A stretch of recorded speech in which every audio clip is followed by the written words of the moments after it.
Hello friend, this is Alpana Singh and welcome to learn with Alpana. तो चलिए friend, देखिए आज हम आप सभी लोगों के लिए यानी कि जो home science MA fourth semester का जो पार्ट है ह्यूमन डेवलपमेंट यानी कि मानव विकास, इसके फर्स्ट पेपर को लेकर के आए हैं, जिसका नाम है पर्सन विथ डिसेबिलिटी, जिसे हिंदी में बोला जाता है व्यक्ति में विकलांगता।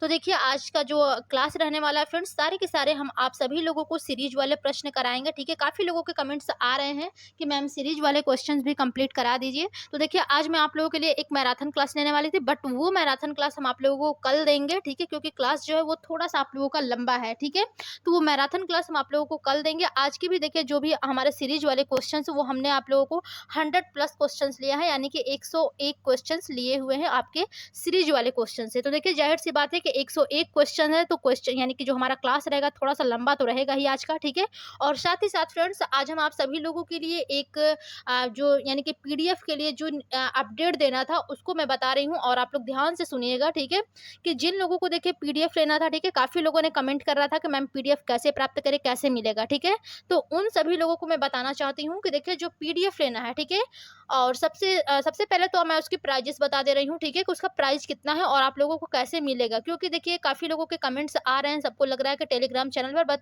पीडीएफ देखिए टेलीग्राम चैनल पर देना थोड़ा सा दिक्कत है, असंभव है। ठीक है, क्योंकि देखिए इसमें पेमेंट्स वगैरह करने पड़ते हैं। जो हमारे कंप्यूटर ऑपरेटर सर हैं, ठीक है, उनका भी बहुत बड़ा योगदान रहा है हमारे पीडीएफ में। एक बार देखिए पीडीएफ हमारा जो है वो गलती से मिस्टेक होकर के डिलीट हो चुका था। ठीक है, इसलिए थोड़ा सा टाइम लग गया है, और देखिए सारे पीडीएफ आप लोगों को एक साथ तो नहीं मिल पाएंगे।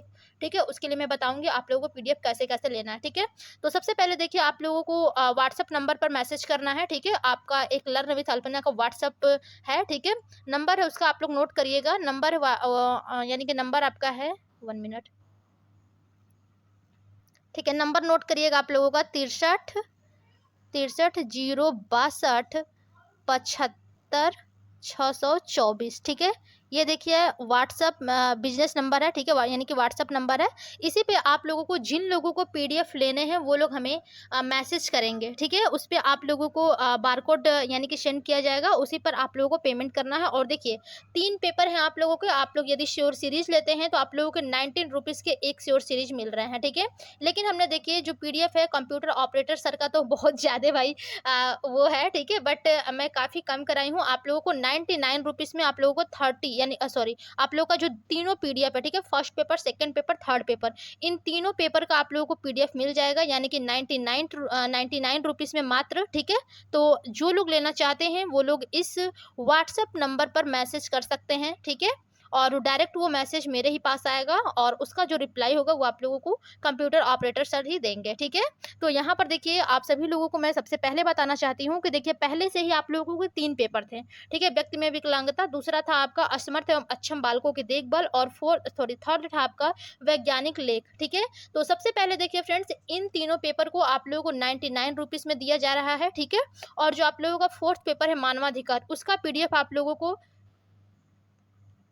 हम फ्री में प्रोवाइड कराएंगे। ठीक है, जो लोग पीडीएफ लेंगे उन लोगों को फोर्थ पेपर का पीडीएफ हम फ्री में प्रोवाइड कराएंगे, और जितने भी आप लोगों के श्योर सीरीज वाले क्वेश्चन है उसका पीडीएफ भी जो लोग पीडीएफ यहाँ पर लेंगे 99 रुपीज़ में तीनों पेपर के, उन लोगों को तीनों पेपर का जो सीरीज वाला क्वेश्चन है फ्री में हम प्रोवाइड करा देंगे। ठीक है, आप लोगों को उसी यानी कि व्हाट्सएप के जरिए ही। ठीक है, तो व्हाट्सएप पे केवल आप लोग, जिन लोगों को पीडीएफ लेना होगा वही लोग केवल मात्र मैसेज करेंगे, अन्यथा फालतू कोई इधर उधर यानी कि मैसेज नहीं करेगा, और कॉल बिल्कुल भी नहीं करना है इस नंबर पर। केवल आप लोगों को मैसेज टू मैसेज ही करना है। ठीक है, केवल देखिए ये मैंने आप लोगों के लिए किया हुआ है। ठीक है, इतना मेहनत हो रहा है तो बस सिर्फ आप लोगों के लिए, और मैं चाहूँगी कि जो भी आप लोगों के पीडीएफ है, देखिए पीडीएफ में जितने भी हम आप लोगों को क्वेश्चंस देंगे, ठीक है, वो सारे के सारे आप लोगों के पूर्णतया आप लोगों के सिलेबस पर आधारित होगा। और ठीक है, जो भी रहेंगे ऑथेंटिक क्वेश्चंस रहेंगे। देखिए जो सीरीज वाले रहते हैं इसमें कुछ बाहरी क्वेश्चन और फालतू क्वेश्चन भी रहेंगे, अभी हम आप लोगों को डिस्कस कराएंगे, सारी चीज़ बताएंगे। ठीक है,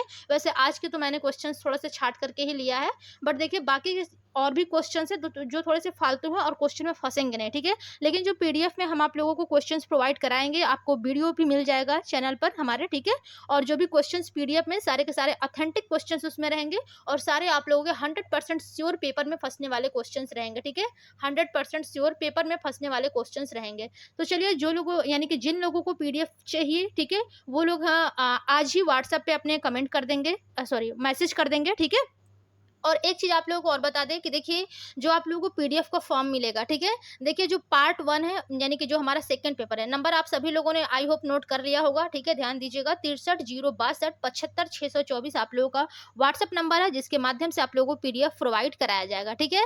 अब चलिए अब आप लोगों को बताते हैं कि पीडीएफ कौन-सा पेपर का कब-कब मिलेगा, ठीक है? सबसे पहले तो आप लोगों को जिन लोगों को पीडीएफ चाहिए वो लोग 99 रुपीज़ यहाँ पर पेमेंट कर देंगे। इस नंबर पे आप लोगों को मैसेज करना और वहाँ पर आप लोगों को बारकोड दिया जाएगा, उसी बारकोड पे आप लोगों को पेमेंट करना है, ठीक है? अब इसके बाद देखिए जो आप लोगों को पीडीएफ यानी कि फर्स्ट पेपर का जो फर्स्ट पीडीएफ होगा यानी कि पार्ट 1 वो आप लोगों को कल यानी कि 13 तारीख को यानी कि दोपहर में आप लोगों को पीडीएफ ये जो है वो प्रोवाइड हो जाएगा, ठीक है? आई होप सारे लोग अब हम आप लोगों को केवल पेपर की बात करेंगे, कौन-सा पीडीएफ कब देंगे, ठीक है? तो नंबर वाला तो सारा सिस्टम कंप्लीट आप लोग समझ लिए होंगे, ठीक है?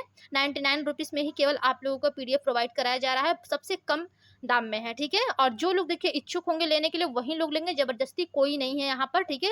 बाकी वीडियो जो है वो आप लोगों को कंटिन्यू चैनल पर मिलेगी ही। बस पीडीएफ देने का ये उद्देश्य है कि आप लोगों को जो रिवीजन है वो काफ़ी अच्छे से हो पाए, क्योंकि क्लास में क्या होता है कि बार-बार आप लोग क्लास ओपन नहीं कर पाते हैं, ठीक है? तो देखिए जो फर्स्ट पेपर का आप लोगों का फर्स्ट पीडीएफ है वो आप लोगों को कल यानी कि 13 तारीख को दिया जाएगा। जो इसका सेकंड पार्ट का पीडीएफ है फ्रेंड्स वो आप लोगों को 15 तारीख को प्रोवाइड कर दें। देखिए सबका नंबर व्हाट्सएप जो है, ठीक है? आप लोग एक बार मैसेज करेंगे तो आप लोगों का जो नंबर रहेगा वो मेरे व्हाट्सएप में वहाँ पर रहेगा, ठीक है? सेव रहेगा, ठीक है? और जब-जब डेट हम आप लोगों को बता रहे हैं उसी डेट को हम आप लोगों को पीडीएफ सेंड कर देंगे। यदि नहीं हो पाता तो आप लोग कमेंट बॉक्स में आप लोग मैसेज भी हमें कर सकते हैं। वैसे जो डेट दी जा रही है वो मैं कंप्यूटर ऑपरेटर सर से बोल दूँगी, उसी डेट को आप लोगों को पीडीएफ प्रोवाइड करा दें, ठीक है? जो सेकंड पेपर का देखिए यहाँ पर तो फर्स्ट पेपर का आप लोगों को बात हुआ है, ठीक है? पार्ट 1 और पार्ट 1 का पीडीएफ यानी कि कल आप लोगों को प्रोवाइड करा दी जाएगी दोपहर में। पार्ट सेकंड का जो पीडीएफ है वो आप लोगों को 15 तारीख को प्रोवाइड कराया जाएगा, ठीक है? इसके बाद पेपर 2 का जो पीडीएफ होगा, ठीक है? वो आप लोगों का यानी कि जो पेपर 2 है वो आप लोगों को 17 तारीख को प्रोवाइड यानी कि 17 तारीख को प्रोवाइड करा दिया जाएगा। 18 को आपका फर्स्ट पेपर है और 17 को ही इवनिंग में, ठीक है? इवनिंग में या फिर नाइट में बोल दीजिए 7-8 बजे तक आप लोगों को सेकंड पेपर का पीडीएफ प्रोवाइड हो जाएगा। और 20 तारीख को, ठीक है? 20 तारीख को आप लोगों का जो थर्ड पेपर है उसका भी पीडीएफ हम प्रोवाइड करा देंगे इवनिंग में शाम को, ठीक है? थर्ड पेपर तो 27 को लगभग है, बट उसका पीडीएफ जो हम पहले ही आप लोगों को प्रोवाइड करा देंगे। आप लोग क्लास भी करते रहिएगा यूट्यूब पर और पीडीएफ से रिवीजन भी करते रहिएगा, ठीक है? ये सारे के सारे बात हो गए कि यानी कि आप लोगों को जो पीडीएफ है वो कब-कब यानी कि मिलेगा। सबसे पहले आप लोग मैसेज करिएगा, वहाँ पर आप लोगों को बारकोड दिया जाएगा, ठीक है? पेमेंट करना है। इसके बाद जो भी डेट दिया गया है उसी डेट पे आप लोगों को पीडीएफ जो है वो प्रोवाइड कराया जाएगा, ठीक है? इसके बाद देखिए आप लोगों का 1 तारीख को चौथा पेपर है, ठीक है? तो 1 तारीख को चौथा पेपर है तो लगभग हम आप लोगों को 25 तक, ठीक है? 24 या 25 को आप लोगों को जो फोर्थ पेपर है वो हम आप लोगों को फ्री में प्रोवाइड करा देंगे आप लोगों के व्हाट्सएप चैनल पर, ठीक है? और जितने भी देखिए आप लोगों के जो सीरीज वाले क्वेश्चंस है, ठीक है? जो भी पीडीएफ रहेंगे वो जब-जब हम आप लोगों को क्लास लेंगे, जो लोग हमारे पीडीएफ लिए हुए हैं यानी कि खरीदे हुए हैं, ठीक है? उन लोगों को मैं फ्री में श्योर सीरीज वाले क्वेश्चन जो है वो प्रोवाइड दे यानी कि करा दूँगी, ठीक है? आप लोगों का नंबर तो बेसिकली मेरे पास ही रहेगा ही व्हाट्सएप पर, ठीक है? तो जो भी आप लोगों को श्योर सीरीज वाले क्वेश्चन है वो सारे के सारे आप लोगों को फ्री में हम प्रोवाइड करा देंगे। आप लोगों को श्योर सीरीज लेने की ज़रूरत नहीं है, ठीक है? श्योर सीरीज यदि आप लेते हैं तो देखिए 90 रुपीज़ का आप लोग का एक श्योर सीरीज है, ठीक है? तो 3 श्योर सीरीज आप लोगों के मार्केट में आई हुई है तो आप लोगों को लेने की ज़रूरत नहीं है। 99 रुपीज़ में ही आप लोग चारों पेपर अच्छे से पढ़ सकते हैं मेरे चैनल के माध्यम से, ठीक है? तो आई होप फ्रेंड्स आप सभी लोगों को पीडीएफ वाला समस्या जो है वो सॉल्व हो गया होगा, ठीक है? अब पीडीएफ के लिए कोई हमें कमेंट नहीं करेगा। जिन लोगों को पीडीएफ देखिए चाहिए वो सीधे व्हाट्सएप नंबर पर जुड़ जाइएगा, ठीक है? एक बार फिर से नंबर मैं आप लोगों को यहाँ पर लिख दे रही हूँ, ठीक है? नंबर था आप लोगों का 63 0 62 75 624, ठीक है? 75 624 ये आप लोगों का व्हाट्सएप नंबर है, इसी पर आप लोग मैसेज कर लीजिएगा। ओके फ्रेंड्स, तो चलिए आई होप आप सभी लोगों को सारे के सारे जितने भी हमने डिटेल में पीडीएफ के बारे में बताया समझ में आ गया होगा। जो लोग इच्छुक होंगे देखिए लेने के लिए वही लोग मैसेज करेंगे, अन्यथा अदरवाइज कोई भी मैसेज नहीं करेगा, ठीक है? तो चलिए सबसे पहले अब हम लोग अपने सीरीज वाले क्वेश्चंस की ओर चलेंगे और देखेंगे हमारे टॉप 101 क्वेश्चंस कौन-कौन से हैं, ठीक है? तो क्वेश्चन की शुरुआत करें फ्रेंड्स। सबसे पहले आप सभी लोग चैनल को लाइक एंड सब्सक्राइब कर लीजिए। अपने सभी दोस्तों को अपने व्हाट्सएप, फेसबुक और इंस्टाग्राम के जरिए शेयर करिए ताकि सभी लोगों को हेल्प मिल सके। ओके, तो चलिए सबसे पहले हम लोग देखेंगे अपने एमसीक्यू टाइप क्वेश्चंस। ओके, तो सबसे पहला हमारा जो क्वेश्चंस बनेगा फ्रेंड्स, वो देखिए हमारा यहाँ पर सबसे पहला क्वेश्चन हो और डायरेक्टली आपके श्योर सीरीज से ये क्वेश्चंस लिए गए हैं। देखिए हम तो आप लोगों को अपने क्वेश्चंस यानी कि जो मेरे द्वारा रिसर्च करके क्वेश्चंस बनाए गए सारे क्वेश्चन मैं आप लोगों को दे दूंगी। ठीक है, जो कल तो आप लोगों को हम मैराथन क्लास एक दे ही देंगे। ठीक है, लगभग 12 बजे तक तो मिल ही जाना चाहिए। वैसे चलिए कोशिश करेंगे कि जल्दी से आप लोगों को मैराथन क्लास हम करा दे कल। तो सबसे पहले तो देखिए आप लोगों का होता क्या है कि जो श्योर सीरीज वाले क्वेश्चन है और जो मेरे द्वारा दिए गए क्वेश्चन है, ठीक है, दोनों में देखिएगा काफी अंतर देखने को मिलेगा। अब आपको एग्जाम में देखना है कि कौन सा ज्यादा हेल्पफुल करेगा, या तो आपको श्योर सीरीज वाला या फिर आपका यानी कि मेरे द्वारा जो वीडियो के फॉर्म में या फिर पीडीएफ के फॉर्म में आप लोगों को मिलेगा। ठीक है, hello friend, this is Alpana Singh and welcome to learn with Alpana. तो चलिए फ्रेंड देखिए आज हम आप सभी लोगों के लिए यानी कि जो home science MA fourth semester का जो पार्ट है ह्यूमन डेवलपमेंट यानी कि मानव विकास, इसके फर्स्ट पेपर को लेकर के आए हैं जिसका नाम है पर्सन विथ डिसेबिलिटी, जिसे हिंदी में बोला जाता है व्यक्ति में विकलांगता। तो देखिए आज का जो क्लास रहने वाला है फ्रेंड्स, सारे के सारे हम आप सभी लोगों को सीरीज वाले प्रश्न कराएंगे। ठीक है, काफ़ी लोगों के कमेंट्स आ रहे हैं कि मैम सीरीज वाले क्वेश्चन भी कंप्लीट करा दीजिए। तो देखिए आज मैं आप लोगों के लिए एक मैराथन क्लास लेने वाली थी, बट वो मैराथन क्लास हम आप लोगों को कल देंगे। ठीक है, क्योंकि क्लास जो है वो थोड़ा सा आप लोगों का लंबा है। ठीक है, तो वो मैराथन क्लास हम आप लोगों को कल देंगे। आज की भी देखिए जो भी हमारे सीरीज वाले क्वेश्चंस वो हमने आप लोगों को 100+ क्वेश्चंस लिया है, यानी कि 101 क्वेश्चंस लिए हुए हैं आपके सीरीज वाले क्वेश्चन से। तो देखिए जाहिर सी बात है कि 101 क्वेश्चन है, तो क्वेश्चन यानी कि जो हमारा क्लास रहेगा थोड़ा सा लंबा तो रहेगा ही आज का। ठीक है, और साथ ही साथ फ्रेंड्स आज हम आप सभी लोगों के लिए एक जो यानी कि पीडीएफ के लिए जो अपडेट देना था उसको मैं बता रही हूँ, और आप लोग ध्यान से सुनिएगा। ठीक है, कि जिन लोगों को देखिए पीडीएफ लेना था, ठीक है, काफी लोगों ने कमेंट कर रहा था कि मैम पीडीएफ कैसे प्राप्त करें, कैसे मिलेगा। ठीक है, तो उन सभी लोगों को मैं बताना चाहती हूँ कि देखिए जो पीडीएफ लेना है, ठीक है, और सबसे पहले तो मैं उसकी प्राइजेस बता दे रही हूँ। ठीक है, कि उसका प्राइस कितना है और आप लोगों को कैसे मिलेगा, क्योंकि देखिए काफी लोगों के कमेंट्स आ रहे हैं, सबको लग रहा है कि टेलीग्राम चैनल पर, बट पीडीएफ देखिए टेलीग्राम चैनल पर देना थोड़ा सा दिक्कत है, असंभव है। ठीक है, क्योंकि देखिए इसमें पेमेंट्स वगैरह करने पड़ते हैं। जो हमारे कंप्यूटर ऑपरेटर सर हैं, ठीक है, उनका भी बहुत बड़ा योगदान रहा है हमारे पीडीएफ में। एक बार देखिए पीडीएफ हमारा जो है वो गलती से मिस्टेक होकर के डिलीट हो चुका था। ठीक है, इसलिए थोड़ा सा टाइम लग गया है, और देखिए सारे पीडीएफ आप लोगों को एक साथ तो नहीं मिल पाएंगे। ठीक है, उसके लिए मैं बताऊंगी आप लोगों को पीडीएफ कैसे कैसे लेना है। ठीक है, तो सबसे पहले देखिए आप लोगों को व्हाट्सएप नंबर पर मैसेज करना है। ठीक है, आपका एक लर्न विथ अल्पना का व्हाट्सएप है। ठीक है, नंबर है उसका आप लोग नोट करिएगा। नंबर यानी कि नंबर आपका है 1 मिनट। ठीक है, नंबर नोट करिएगा आप लोगों का 63 062 75 624। ठीक है, ये देखिए व्हाट्सअप बिजनेस नंबर है। ठीक है, यानी कि व्हाट्सअप नंबर है।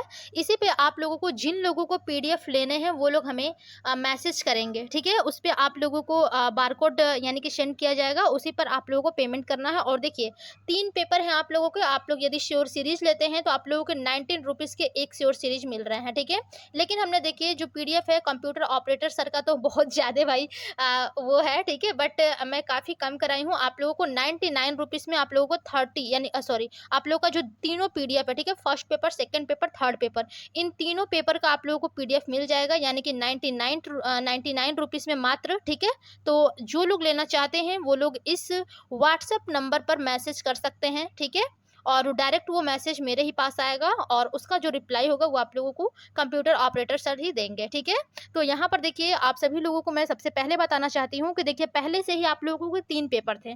ठीक है, व्यक्ति में विकलांगता, दूसरा था आपका असमर्थ एवं अक्षम बालकों की देखभाल, और थर्ड था आपका वैज्ञानिक लेख। ठीक है, तो सबसे पहले देखिए फ्रेंड्स इन तीनों पेपर को आप लोगों को 99 रुपीज़ में दिया जा रहा है। ठीक है, और जो आप लोगों का फोर्थ पेपर है मानवाधिकार, उसका पीडीएफ आप लोगों को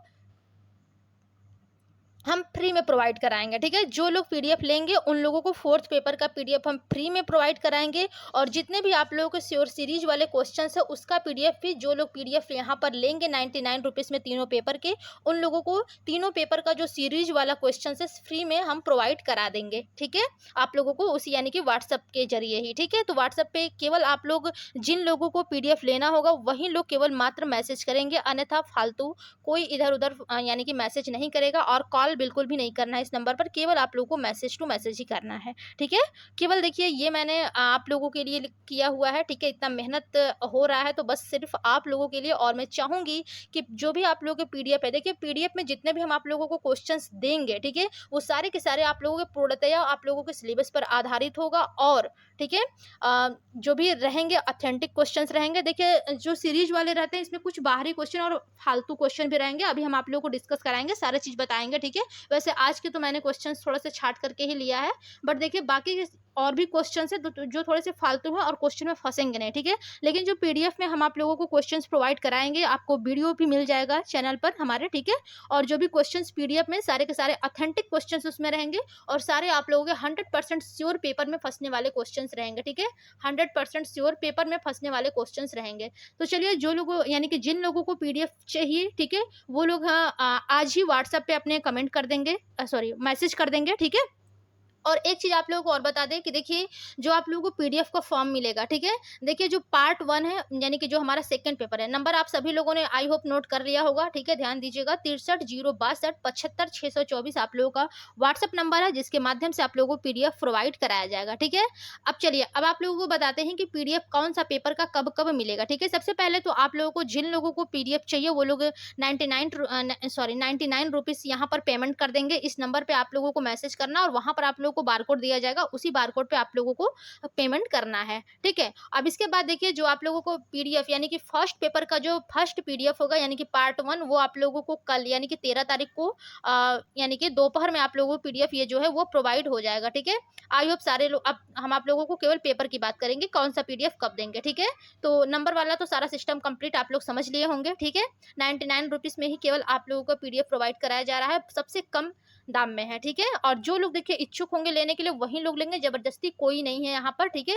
बाकी पीडीएफ सॉरी वीडियो जो है वो आप लोगों को कंटिन्यू चैनल पर मिलेगी ही। बस पीडीएफ देने का ये उद्देश्य है कि आप लोगों को जो रिवीजन है वो काफी अच्छे से हो पाए, क्योंकि क्लास में क्या होता है कि बार बार आप लोग क्लास ओपन नहीं कर पाते हैं, ठीक है। तो देखिए जो फर्स्ट पेपर का आप लोगों का फर्स्ट पीडीएफ है वो आप लोगों को कल यानी कि 13 तारीख को दिया जाएगा। जो इसका सेकेंड पार्ट का पीडीएफ है फ्रेंड्स, वो आप लोगों को 15 तारीख को प्रोवाइड कर दे। देखिए सबका नंबर व्हाट्सएप जो है, ठीक है, आप लोग एक बार मैसेज करेंगे तो आप लोगों का जो नंबर रहेगा वो मेरे व्हाट्सएप में वहां पर रहेगा, ठीक है, सेव रहेगा, ठीक है। और जब जब डेट हम आप लोगों को बता रहे हैं उसी उसी डेट को हम आप लोगों को पीडीएफ सेंड कर देंगे। यदि नहीं हो पाता तो आप लोग कमेंट बॉक्स में सॉरी आप लोग मैसेज भी हमें कर सकते हैं। वैसे जो डेट दी जा रही है वो मैं कंप्यूटर ऑपरेटर सर से बोल दूंगी, उसी डेट को आप लोगों को पीडीएफ प्रोवाइड करा दे, ठीक है। जो सेकंड पेपर का देखिए यहाँ पर तो फर्स्ट पेपर का आप लोगों को बात हुआ है, ठीक है, पार्ट 1 और पार्ट 1 का पीडीएफ यानी कि कल आप लोगों को प्रोवाइड करा दी जाएगी दोपहर में। पार्ट सेकंड का जो पीडीएफ है वो आप लोगों को 15 तारीख को प्रोवाइड कराया जाएगा, ठीक है। इसके बाद पेपर 2 का जो पीडीएफ होगा, ठीक है, वो आप लोगों का यानी कि जो पेपर 2 है वो आप लोगों को 17 तारीख को प्रोवाइड यानी कि 17 तारीख को प्रोवाइड करा दिया जाएगा। 18 को आपका फर्स्ट पेपर है और 17 को ही इवनिंग में, ठीक है, इवनिंग में या फिर नाइट में बोल दीजिए 7-8 बजे तक आप लोगों को सेकेंड पेपर का पीडीएफ प्रोवाइड हो जाएगा। और 20 तारीख को, ठीक है, 20 तारीख को आप लोगों का जो थर्ड पेपर है उसका भी पीडीएफ हम प्रोवाइड करा देंगे इवनिंग में शाम को, ठीक है। थर्ड पेपर तो 27 को लगभग है, बट उसका पीडीएफ जो हम पहले ही आप लोगों को प्रोवाइड करा देंगे। आप लोग क्लास भी करते रहिएगा यूट्यूब पर और पीडीएफ से रिवीजन भी करते रहिएगा, ठीक है। ये सारे के सारे बात हो गई कि यानी कि आप लोगों को जो पीडीएफ है वो कब कब यानी कि मिलेगा। सबसे पहले आप लोग मैसेज करिएगा, वहां पर आप लोगों को बारकोड दिया जाएगा, ठीक है, पेमेंट करना है। इसके बाद जो भी डेट दिया गया है उसी डेट पे आप लोगों को पीडीएफ जो है वो प्रोवाइड कराया जाएगा, ठीक है। इसके बाद देखिए आप लोगों का 1 तारीख को चौथा पेपर है, ठीक है।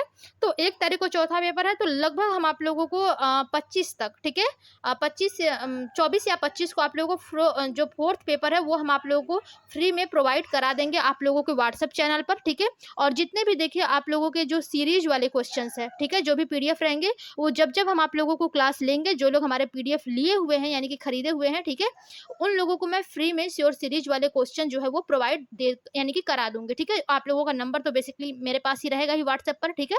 तो जो भी आप लोगों को श्योर सीरीज वाले क्वेश्चन है वो सारे के सारे आप लोगों को फ्री में हम प्रोवाइड करा देंगे। आप लोगों को श्योर सीरीज लेने की जरूरत नहीं है, ठीक है। श्योर सीरीज यदि आप लेते हैं तो देखिए 90 रुपीज का आप लोग का एक श्योर सीरीज है, ठीक है। तो 3 श्योर सीरीज आप लोगों के मार्केट में आई हुई है तो आप लोगों को लेने की जरूरत नहीं है। 99 रुपीज में ही आप लोग चारों पेपर अच्छे से पढ़ सकते हैं मेरे चैनल के माध्यम से, ठीक है। तो आई होप फ्रेंड्स आप सभी लोगों को पीडीएफ वाला समस्या जो है वो सॉल्व हो गया होगा, ठीक है। अब पीडीएफ के लिए कोई हमें कमेंट नहीं करेगा। जिन लोगों को पीडीएफ देखिए चाहिए वो सीधे व्हाट्सएप नंबर पर जुड़ जाइएगा, ठीक है। एक बार फिर से नंबर मैं आप लोगों को यहाँ पर लिख दे रही हूँ, ठीक है। नंबर था आप लोगों का 63 0 62 75 624, ठीक है, 75 624, ये आप लोगों का व्हाट्सएप नंबर है, इसी पर आप लोग मैसेज कर लीजिएगा। ओके फ्रेंड्स, तो चलिए आई होप आप सभी लोगों को सारे के सारे जितने भी हमने डिटेल में पीडीएफ के बारे में बताया समझ में आ गया होगा। जो लोग इच्छुक होंगे देखिए लेने के लिए वही लोग मैसेज करेंगे, अन्यथा अदरवाइज कोई भी मैसेज नहीं करेगा, ठीक है। तो चलिए सबसे पहले अब हम लोग अपने सीरीज वाले क्वेश्चंस की ओर चलेंगे और देखेंगे हमारे टॉप 101 क्वेश्चंस कौन कौन से हैं, ठीक है। तो क्वेश्चन की शुरुआत करें फ्रेंड्स। सबसे पहले आप सभी लोग चैनल को लाइक एंड सब्सक्राइब कर लीजिए, अपने सभी दोस्तों को अपने व्हाट्सएप, फेसबुक और इंस्टाग्राम के जरिए शेयर करिए ताकि सभी लोगों को हेल्प मिल सके। ओके, तो चलिए सबसे पहले हम लोग देखेंगे अपने एमसीक्यू टाइप क्वेश्चंस। ओके, तो सबसे पहला हमारा जो क्वेश्चंस बनेगा फ्रेंड्स वो देखिए हमारा यहाँ पर सबसे पहला क्वेश्चन हो और डायरेक्टली आपके श्योर सीरीज से ये क्वेश्चंस लिए गए हैं। देखिए हम तो आप लोगों को अपने क्वेश्चंस यानी कि जो मेरे द्वारा रिसर्च करके क्वेश्चंस बनाए गए सारे क्वेश्चन मैं आप लोगों को दे दूंगी, ठीक है। जो कल तो आप लोगों को हम मैराथन क्लास एक दे ही देंगे, ठीक है। लगभग 12 बजे तक तो मिल ही जाना चाहिए वैसे। चलिए कोशिश करेंगे कि जल्दी से आप लोगों को मैराथन क्लास हम करा दे कल।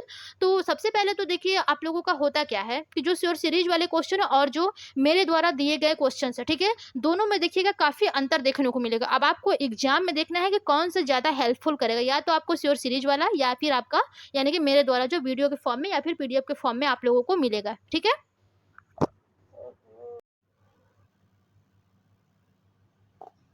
देखिए सबसे पहला क्वेश्चन है आप लोगों का विश्व स्वास्थ्य संगठन द्वारा 1 मिनट। क्वेश्चन है विश्व स्वास्थ्य संगठन द्वारा ICIDH नामक मैनुअल कब प्रकाशित किया गया। देखिए ये सारे के सारे आप लोगों के सीरीज वाले क्वेश्चन है।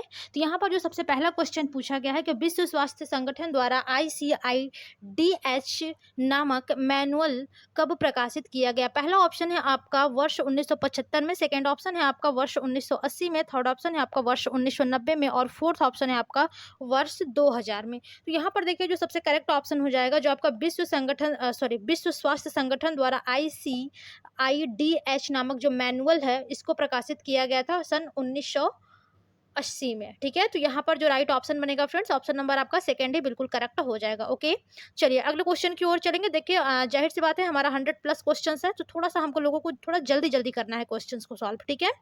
अगला क्वेश्चन है आपका कि ICIDH, ठीक है, यानी कि ICIDH का पूर्ण रूप क्या है। तो देखिए जो ICIDH का पूर्ण रूप है उसको वो क्या है इसको आपको बताना, ठीक है। पहला ऑप्शन है आपका international classification of impairments, disability and handicap. Second option है आप लोगों का कि international classical of impairment, disability and handicap. Third option है आप लोगों का inter government classification of impairment, disability and handicap. और फोर्थ ऑप्शन है आपका inter government classical of impairment, disability and handicap. तो देखिए जो ICIDH का फुल फॉर्म होता है फ्रेंड्स वो आप लोगों का international classification of impairments, disability and handicap होता है, ठीक है। तो यहाँ पर जो आपका फर्स्ट ऑप्शन होगा वही आपका बिल्कुल करेक्ट हो जाएगा। जो ICIDH का फुल फॉर्म होता है क्या होता है, international classification of impairment, disability and handicap, ठीक है। ये आपका ICIDH का पूरा फुल फॉर्म होता है। चलिए अगले क्वेश्चन की ओर चलेंगे। यहाँ पर आपका फर्स्ट ही बिल्कुल करेक्ट है। अगला क्वेश्चन है आप लोगों का कि विश्व स्वास्थ्य संगठन ने ICIDH के सामने 1 मिनट फिर से इस क्वेश्चन को देख लेते हैं, ठीक है, कि विश्व स्वास्थ्य संगठन ने ICIDH के अपने वर्गीकरण में निम्न में से किसको शामिल किया था। यानी कि जो विश्व स्वास्थ्य संगठन है, ठीक है, उसने अपने ICIDH में जो उसका वर्गीकरण था, ठीक है, उसमें किसको शामिल किया था, क्षति को, अक्षमता को, निःशक्तता को या फिर इन सभी को, ठीक है। तो देखिए जो विश्व स्वास्थ्य संगठन था फ्रेंड्स वो ICIDH के वर्गीकरण में, ठीक है, वो क्षति, अक्षमता और निःशक्तता इन तीनों को ही शामिल किया था, ठीक है। तो यहाँ पर जो लास्ट ऑप्शन होगा यानी कि फोर्थ वही आपका बिल्कुल करेक्ट हो जाएगा। यानी कि जैसे कि क्षति पहुंचती है किसी चीज के कारण, ठीक है, तो उसको भी शामिल किया था। कोई बच्चा अक्षम है, ठीक है, तो उसको भी शामिल किया। कोई बच्चा निःशक्त है यानी कि कोई कार्य करने में सख्त नहीं है, ठीक है, उसको भी शामिल किया है। तो यहाँ पर आपका फोर्थ ऑप्शन ही बिल्कुल करेक्ट हो जाएगा यानी कि ए सभी। अगला क्वेश्चन है आपका कि स्वास्थ्य अनुभव के संदर्भ में, ठीक है, यानी कि स्वास्थ्य अनुभव के संदर्भ में क्षति किससे संबंधित विषमता या हानि है, ठीक है, यानी कि किससे संबंधित विषमता या हानि है। पहला ऑप्शन है आपका शारीरिक, सेकंड ऑप्शन है आपका मनोवैज्ञानिक, थर्ड ऑप्शन है आपका संरचनात्मक कार्य और फोर्थ ऑप्शन है आपका ये सभी। तो देखिए जो स्वास्थ्य अनुभव के संदर्भ में जो क्षति होती है, ठीक है, वो किससे संबंधित विषमता या फिर हानि होती है, तो आपका शारीरिक, मनोवैज्ञानिक, संरचनात्मक कार्य ये तीनों से ही होती है। तो यहाँ पर जो राइट ऑप्शन बनेगा फ्रेंड्स, ऑप्शन नंबर आपका फोर्थ बिल्कुल करेक्ट हो जाएगा, यानी कि ये सभी। ओके, चलिए अगले क्वेश्चन की ओर चलेंगे और देखेंगे अगला क्वेश्चन हमारा क्या कहता है। क्वेश्चन है आपका कि सैद्धांतिक रूप से क्षति किस स्तर पर गड़बड़ी का प्रतिनिधित्व करती है, यानी कि जो क्षति होती है, ठीक है, यानी कि सैद्धांतिक रूप से जो आपकी क्षति होती है वो किस स्तर पर गड़बड़ी का प्रतिनिधित्व करती है। पहला ऑप्शन है आपका अंग स्तर पर, सेकंड ऑप्शन है आपका मनोवैज्ञानिक स्तर पर, थर्ड ऑप्शन है आपका मानसिक स्तर पर और फोर्थ ऑप्शन है आपका सामाजिक स्तर पर। तो देखिए जो आपका सैद्धांतिक रूप से जो क्षति होती है, ठीक है, वो किस स्तर पर गड़बड़ी का प्रतिनिधित्व करती है, तो वहां पर आपका पहला ही ऑप्शन बिल्कुल करेक्ट हो जाएगा, यानी कि अंग स्तर पर। यानी कि जो क्षति पहुंचती है वो आपके अंगों पर क्षति पहुंचती है, जिसके कारण बच्चा विकलांग हो जाता है। ठीक है, जाहिर सी बात है, आप लोग व्यक्ति में विकलांगता पेपर पढ़ रहे हैं, तो यहाँ पर क्या हो जाएगा, अंग स्तर पर आपका जो सैद्धांतिक रूप से जो क्षति होती है वो गड़बड़ी का प्रतिनिधित्व करती है, किस पर, अंग स्तर पर। ओके, तो फर्स्ट ऑप्शन आपका बिल्कुल करेक्ट है। चलिए अगले क्वेश्चन की ओर चलते हैं। अच्छा, इसमें तीन ही क्वेश्चन दिए गए हैं, चलिए कोई बात नहीं है, हम लोग इस तीन ही ऑप्शन को कर लेंगे। ठीक है, क्वेश्चन है आपका कि प्रत्येक व्यक्ति द्वारा गतिविधि और कार्यात्मक प्रदर्शन के संदर्भ में कौन क्षति के परिणाम को दर्शाता है, यानी कि जो व्यक्ति है, ठीक है, इसके द्वारा जो गतिविधि और कार्यात्मक प्रदर्शन होता है इसके संदर्भ में कौन क्षति के परिणाम को दर्शाता है। पहला ऑप्शन है आपका निःशक्तता, सेकेंड ऑप्शन है आपका अक्षमता, थर्ड ऑप्शन है आपका बाधा, फोर्थ ऑप्शन आपका कोई दिया ही नहीं है। ठीक है, जाहिर सी बात है होगा भी नहीं। तो यहाँ पर देखिए जो क्वेश्चन आपसे पूछा गया था कि व्यक्ति द्वारा गतिविधि और कार्यात्मक प्रदर्शन के संदर्भ में कौन क्षति के परिणाम को दर्शाता है, तो आपका जो बिल्कुल करेक्ट ऑप्शन होगा फ्रेंड्स, ऑप्शन नंबर आपका सेकंड बिल्कुल करेक्ट हो जाएगा, यानी कि अक्षमता। ठीक है, तो यहाँ पर जो राइट ऑप्शन बनेगा ऑप्शन नंबर आपका सेकंड बिल्कुल करेक्ट हो जाएगा। ओके, चलिए अगले क्वेश्चन की ओर चलते हैं और देखते हैं अगला क्वेश्चन हमारा क्या कहता है। क्वेश्चन है आपका क्षमता किसके स्तर पर गड़बड़ी का प्रतिनिधित्व करती है। देखिए थोड़ा सा हम जल्दी जल्दी क्लास को करेंगे, ठीक है, क्योंकि हम नहीं चाहते हैं कि हमारा क्लास जो है वो काफी लंबा हो, जिससे कि देखिए अपलोडिंग में भी बहुत ज्यादा टाइम लग जाता है, ज्यादा लंबा क्लास रहता है। ठीक है, तो इसलिए मैं थोड़ा सा सोचूंगी इसको शॉर्ट क्लास को ही बनाऊं। ठीक है, लेकिन हमारे जो 101 क्वेश्चंस है उसको मैं कंप्लीटली आप लोगों के साथ कंप्लीट डिस्कस करा दूं। ठीक है, क्वेश्चन क्या था कि क्षमता के स्तर पर गड़बड़ी का प्रतिनिधित्व करती है, यानी कि जो क्षमता के स्तर पर जो गड़बड़ी है, ठीक है, वो किसका प्रतिनिधित्व करती है। पहला ऑप्शन है आपका व्यक्ति के स्तर पर, सेकेंड ऑप्शन है आपका अंग के स्तर पर, थर्ड ऑप्शन है आपका सामाजिक स्तर पर और फोर्थ ऑप्शन है आपका इनमें से कोई नहीं। ठीक है, तो यहाँ पर देखिए जो करेक्ट ऑप्शन होगा, यानी कि जो क्षमता होती है वो किसके स्तर पर गड़बड़ी का प्रतिनिधित्व करती है, तो वो आपका व्यक्ति के स्तर पर करती है। क्योंकि देखिए जो भी आपका क्षमता होता है वो व्यक्ति के अंतर्गत ही होता है कि वो व्यक्ति कितना कार्य कर सकता है, उसके अंतर्गत कितनी क्षमताएं हैं। ठीक है, तो इस प्रकार से देखिए आपका जो फर्स्ट ऑप्शन होगा वही आपका बिल्कुल करेक्ट हो जाएगा, यानी कि व्यक्ति के स्तर पर। ओके, चलिए अगले क्वेश्चन की ओर चलेंगे और देखते हैं अगला क्वेश्चन हमारा क्या कहता है। क्वेश्चन है कि अक्षमता का संबंध व्यक्ति या उसमें एकीकृत और मिश्रित गतिविधियों में से किसके दृष्टिगोचर होने से है, यानी कि जो अक्षमता का संबंध है वो व्यक्ति या उसमें एकीकृत और मिश्रित गतिविधियों में किसके दृष्टिगोचर होने से है। पहला ऑप्शन है आपका कार्य, सेकेंड ऑप्शन है आपका कौशल, थर्ड ऑप्शन है आपका व्यवहार, फोर्थ ऑप्शन है आपका ये सभी। तो देखिए यहाँ पर जो सबसे करेक्ट ऑप्शन होगा फ्रेंड्स कि जो अक्षमता का संबंध होता है वो व्यक्ति या फिर उसमें एकीकृत और मिश्रित गतिविधियों में किसके दृष्टिगोचर होने से होता है, तो आपका कार्य, कौशल, व्यवहार ये तीनों के ही यानी कि होने से वहां पर उसके एकीकृत और मिश्रित गतिविधियों में दृष्टिगोचर होने से होता है, यानी कि कार्य, कौशल और व्यवहार। तो यहाँ पर आपका फोर्थ ऑप्शन बिल्कुल करेक्ट हो जाएगा, ये सभी। ओके, चलिए अगले क्वेश्चन की ओर चलेंगे और देखते हैं अगला क्वेश्चन हमारा क्या कहता है।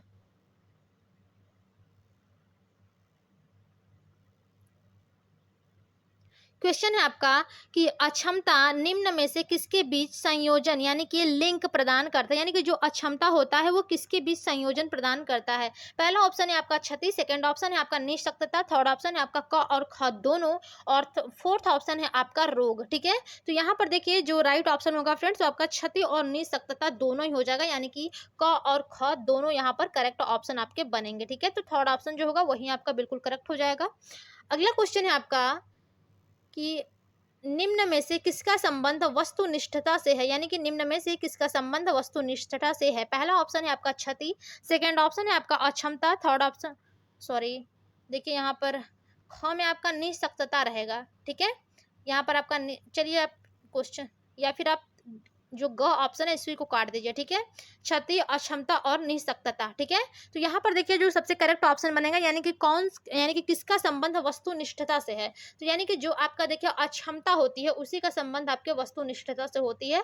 तो आप इसको ग मानिए या ख मानिए, दोनों ही ऑप्शन में सेम सेम आंसर दिए गए हैं, ठीक है। तो अक्षमता होता है, लेकिन आपके एग्जाम में कोई एक ही ऑप्शन दिया है, थोड़ा सा मिस्टेक हो गया होगा टाइपिंग में, ठीक है। तो यहाँ पर आपका अक्षमता होगा, यहाँ पर मैं ऑप्शन नहीं बोलूंगी, ठीक है। चलिए अगले क्वेश्चन की ओर चलते हैं। क्वेश्चन है आपका कि स्वास्थ्य अनुभव के संदर्भ में एक व्यक्ति के लिए निःशक्तता किससे उत्पन्न सीमा के रूप में है जो उस व्यक्ति विशेष की एक सामान्य भूमिका की पूर्ति होने पर बाधा उत्पन्न करता है। पहला ऑप्शन है आपका क्षति, सेकंड ऑप्शन है आपका अक्षमता, थर्ड ऑप्शन है आपका क और ख दोनों, और फोर्थ है ऑप्शन आपका रोग, ठीक है। तो देखिए जो क्वेश्चन पूछा गया है कि स्वास्थ्य अनुभव के संदर्भ में एक व्यक्ति के लिए निःशक्तता किससे उत्पन्न सीमा के रूप में है जो उस व्यक्ति विशेष की एक सामान्य भूमिका की पूर्ति में बाधा उत्पन्न करता है। तो यहाँ पर आपका जो राइट ऑप्शन होगा फ्रेंड्स वो आपका क्षति और अक्षमता दोनों ही हो जाएगा। तो यहाँ पर जो राइट ऑप्शन बनेगा ऑप्शन नंबर आपका थर्ड बिल्कुल करेक्ट हो जाएगा, यानी कि क और ख दोनों। ओके, चलिए अगले क्वेश्चन की ओर चलते हैं, देखेंगे अगला क्वेश्चन हमारा क्या कहता है।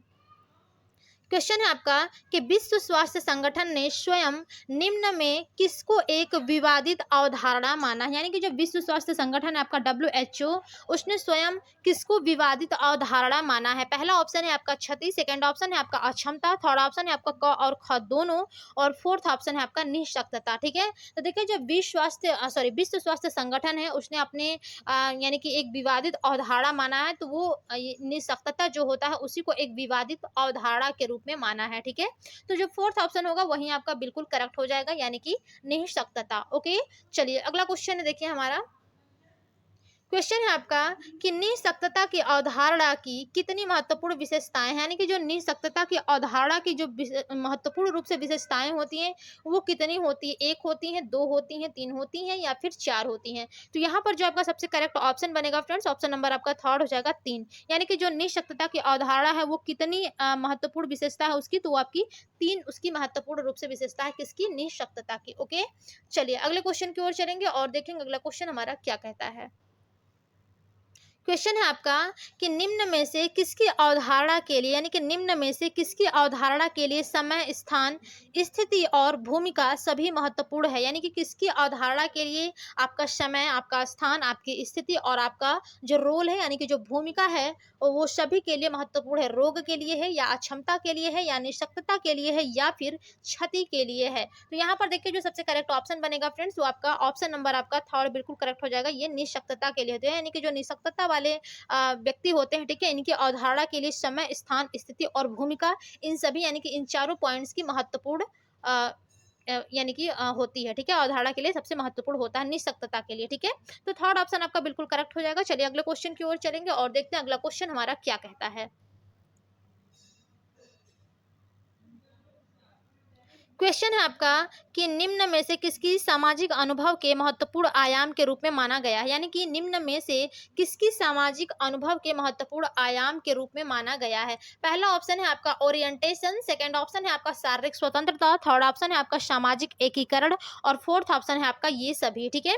तो यहाँ पर देखिए जो सबसे करेक्ट ऑप्शन होगा फ्रेंड्स आपका ये सभी होगा, क्योंकि देखिए जो निम्न में से यानी कि किसकी सामाजिक अनुभव के महत्वपूर्ण आयाम के रूप में माना गया है, ठीक है। यानी कि या फिर आप इसको बोल सकते हैं कि निम्न में से किसकी सामाजिक अनुभव के महत्वपूर्ण आयाम के रूप में माना गया है। तो आपका जो ओरिएंटेशन होता है, शारीरिक स्वतंत्रता होता है और सामाजिक एकीकरण होता है, इन तीनों को ही एक यानी कि महत्वपूर्ण आयाम के रूप में माना गया है, ठीक है। तो यहाँ पर आपका फोर्थ ऑप्शन जो होगा वही बिल्कुल करेक्ट हो जाएगा। ओके, चलिए अगले क्वेश्चन की ओर चलेंगे और क्वेश्चन देखेंगे हमारा क्या कहता है।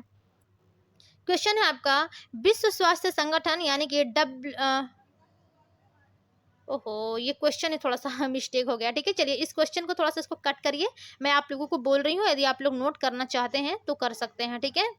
ये क्वेश्चन आप लोगों का गलत है, बस मैं बोल रही हूँ, ठीक है। सुनिए आप लोग ध्यान दीजिएगा थोड़ा सा। विश्व स्वास्थ्य संगठन यानी कि WHO ने किस वर्ष ICIDH का नया संस्करण प्रस्तुत किया, ठीक है। ये देखिए थोड़ा सा इधर उधर मिस्टेक हो गया है, बाकी है वही चीज लेकिन टाइपिंग में थोड़ा सा गड़बड़ी आ गई है, ठीक है। कि जो विश्व स्वास्थ्य संगठन है WHO उसने किस वर्ष ICDH का नया संस्करण प्रस्तुत किया? पहला ऑप्शन दिया है आपका 1980 में, सेकंड ऑप्शन है आपका 1995 में, थर्ड ऑप्शन है आपका 2000 में और फोर्थ ऑप्शन है आपका 2005 में। तो यहाँ पर जो सबसे करेक्ट ऑप्शन होगा फ्रेंड्स, ऑप्शन नंबर आपका थर्ड बिल्कुल करेक्ट हो जाएगा, यानी कि 2000 में। ठीक है, एक बार क्वेश्चन को फिर से समझिएगा कि विश्व स्वास्थ्य संगठन यानी कि जो WHO है, ठीक है, उसने 2000 में यानी कि सन 2000 में ICIDH का नया संस्करण प्रस्तुत किया था। ठीक है, तो यहाँ पर थर्ड ऑप्शन आपका बिल्कुल करेक्ट हो गया है। PDF के फॉर्म में जब आप लोगों को देंगे ये क्वेश्चंस, तो वहां पर हम लोग थोड़ा ध्यान दे देंगे। ठीक है, चलिए अगले क्वेश्चन की तरफ चलेंगे, देखते हैं क्वेश्चन हमारा क्या है। क्वेश्चन है आपका कि वर्ष 2000 में प्रस्तुत ICIDH नए संस्करण को किस नाम से जाना जाता है? ध्यान दीजिएगा, ये सब आपके क्वेश्चन जो है थोड़ा सा मोस्ट इंपॉर्टेंट बन जाएंगे। ठीक है, बट फंसेंगे कि नहीं मैं इसकी गारंटी तो नहीं ले सकती हूँ, क्योंकि मैंने देखिए जो आप लोगों के लिए क्वेश्चन रिसर्च करके बनाया हुआ है, ठीक है, उसमें मैं आप लोगों को गारंटी दे सकती हूँ, बट श्योर सीरीज वाले जो क्वेश्चन होते हैं उसमें मैं गारंटी नहीं दे सकती है। बट ये कह सकती हूँ कि आप लोग 2 से 3 बार इस क्लास को भी जरूर देख लीजिएगा, हो सकता है क्वेश्चन फंस जाए जो फुल फॉर्म वाले हैं, ईयर वाले क्वेश्चन है। ठीक है, क्वेश्चन क्या पूछा है कि वर्ष 2000 में प्रस्तुत ICIDH नए संस्करण को किस नाम से जाना जाता है? पहला ऑप्शन है आपका IDF, सेकंड ऑप्शन है आपका ICF और थर्ड ऑप्शन है आपका IFC और फोर्थ ऑप्शन है आपका IFD। ठीक है, तो यहाँ पर देखिए जो सबसे करेक्ट ऑप्शन होगा फ्रेंड्स, जो आपका होगा वो आपका हो जाएगा ICF। ठीक है, तो देखिए यहाँ पर सेकंड ऑप्शन में ही आपका राइट ऑप्शन दिया गया है ICF, यानी कि जो 2000 में प्रस्तुत ICIDH के नए संस्करण हुआ था, ठीक है, प्रस्तुत किया गया था, उसका नाम क्या है? ICF है। तो सेकंड आपका ऑप्शन जो होगा वही बिल्कुल करेक्ट हो जाएगा। अगला क्वेश्चन है आपका कि क्षति अक्षमता, ठीक है, क्षति अक्षमता निःशक्तता का अंतरराष्ट्रीय वर्गीकरण ICIDH का आधार कैसा है? यानी कि जो क्षति अक्षमता निःशक्तता का अंतरराष्ट्रीय वर्गीकरण का आधार है वो कैसा है? पहला ऑप्शन है आपका एक रेखीय, सेकंड ऑप्शन है आपका द्विरेखीय, थर्ड ऑप्शन है आपका त्रिरेखीय और फोर्थ ऑप्शन है आपका चतुर्थ रेखीय। ओके, तो यहाँ पर देखिए जो करेक्ट ऑप्शन बनेगा फ्रेंड्स, ऑप्शन आपका फर्स्ट बिल्कुल करेक्ट हो जाएगा, यानी कि एक रेखीय, यानी कि जो क्षति अक्षमता निःशक्तता का अंतरराष्ट्रीय वर्गीकरण का आधार है वो आपका एक रेखीय है, यानी कि एक रेखा के क्रम में एक रेखीय की फॉर्म में चलता है। ठीक है, एक रेखीय। ठीक है, चलिए यहाँ पर फर्स्ट ऑप्शन आपका बिल्कुल करेक्ट हो जाएगा। अगले क्वेश्चन की ओर चलेंगे और देखेंगे अगला क्वेश्चन हमारा क्या कहता है। क्वेश्चन है आपका कि निम्न में से एक कौन सा ICIDH का एक रेखीय आधार को उपयुक्त रूप में दर्शाता है? यानी कि जो कौन सा ऐसा पॉइंट है इसमें से, ठीक है, जो आपका ICIDH का यानी कि एक रेखीय आधार को उपयुक्त रूप में दर्शाता है? पहला ऑप्शन है क्षति रोग अक्षमता निःशक्तता, सेकंड ऑप्शन है आपका रोग क्षति अक्षमता निःशक्तता और थर्ड ऑप्शन है आपका क्षति रोग निःशक्तता अक्षमता और फोर्थ ऑप्शन है आपका रोग अक्षमता क्षति निःशक्तता। ठीक है, क्वेश्चन देखिए थोड़ा सा फंसाने वाला है, थोड़ा ध्यान दीजिएगा। तो यहाँ पर देखिए जो आपका करेक्ट ऑप्शन बनेगा फ्रेंड्स क्वेश्चन नंबर 19 का, वो आपका हो जाएगा रोग क्षति अक्षमता निःशक्तता। ठीक है, तो यहाँ पर सॉरी सेकंड ऑप्शन बिल्कुल करेक्ट हो जाएगा, यानी कि जो ICIDH का एक रेखीय आधार है, ठीक है, वो आपका रोग क्षति अक्षमता निःशक्तता ही है। ठीक है, तो जो सेकंड ऑप्शन है फ्रेंड्स वही आपका बिल्कुल करेक्ट हो जाएगा। चलिए अगले क्वेश्चन की ओर चलेंगे और देखते हैं अगला क्वेश्चन हमारा क्या कहता है। देखिए क्वेश्चन है आपका कि निम्न में से कौन सा एक ICF मॉडल के पूर्ण रूप को दर्शाता है? यानी कि कौन सा एक ICF मॉडल के पूर्ण रूप को दर्शाता है? पहला ऑप्शन है आपका 1 मिनट,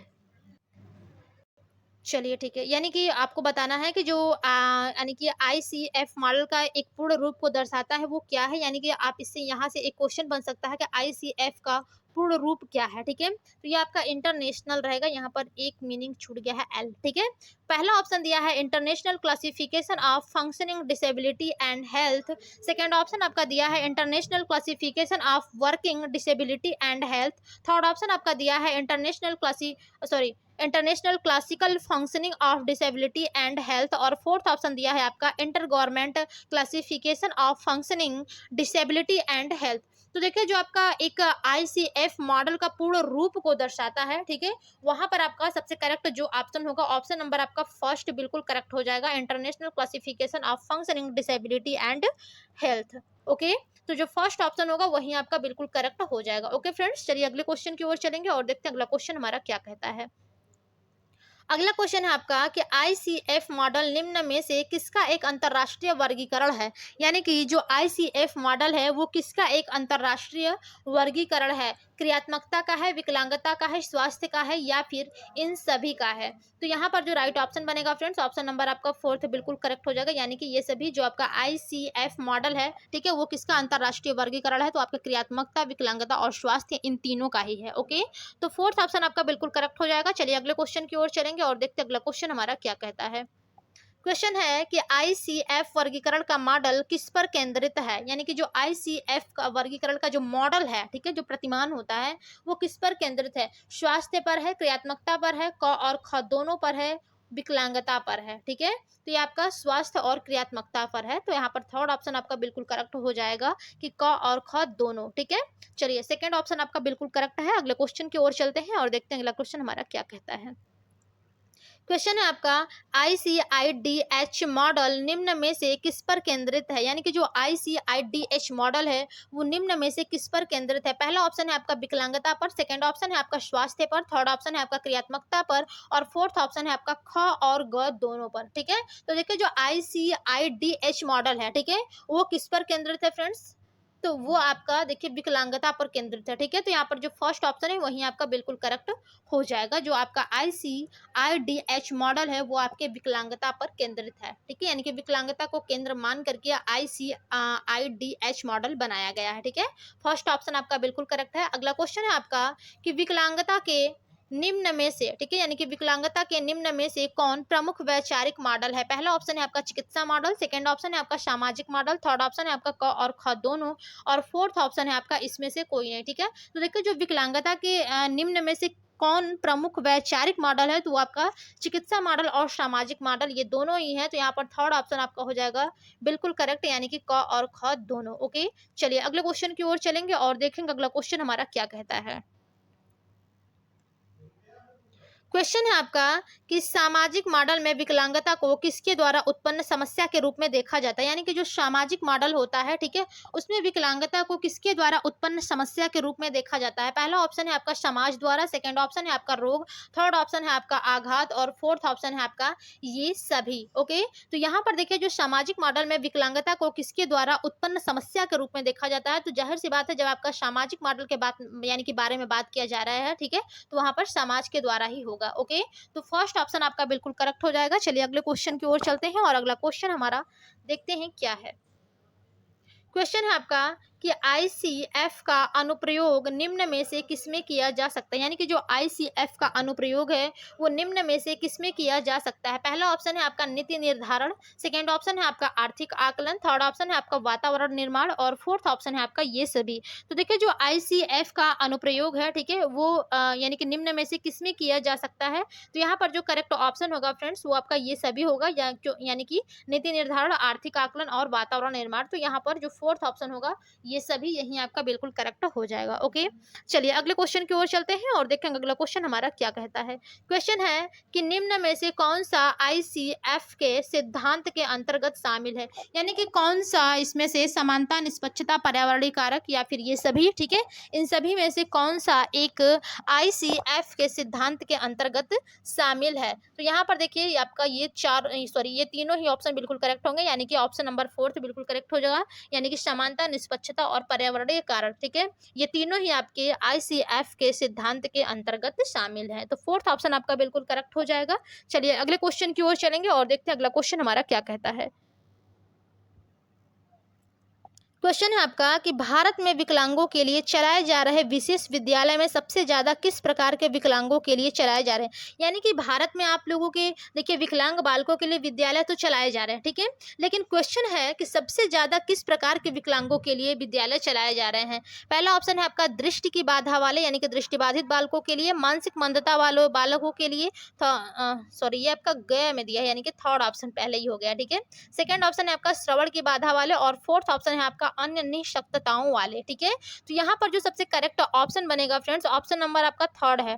ठीक है, थर्ड वाला जो ऑप्शन है आपका सेकंड में हो गया, बट आप लोग इसको थर्ड मान के चलिएगा। मानसिक मंदता वाले जो बालक हैं, ठीक है, वो भारत में यानी कि जो मानसिक रूप से विकलांग बालक हैं उनके लिए सबसे ज्यादा विद्यालय चलाए जा रहे हैं। ठीक है, तो यहाँ पर आपका थर्ड ऑप्शन जो होगा वही बिल्कुल करेक्ट हो जाएगा। ओके, चलिए अगले क्वेश्चन की ओर चलेंगे और देखते हैं अगला क्वेश्चन हमारा क्या कहता है।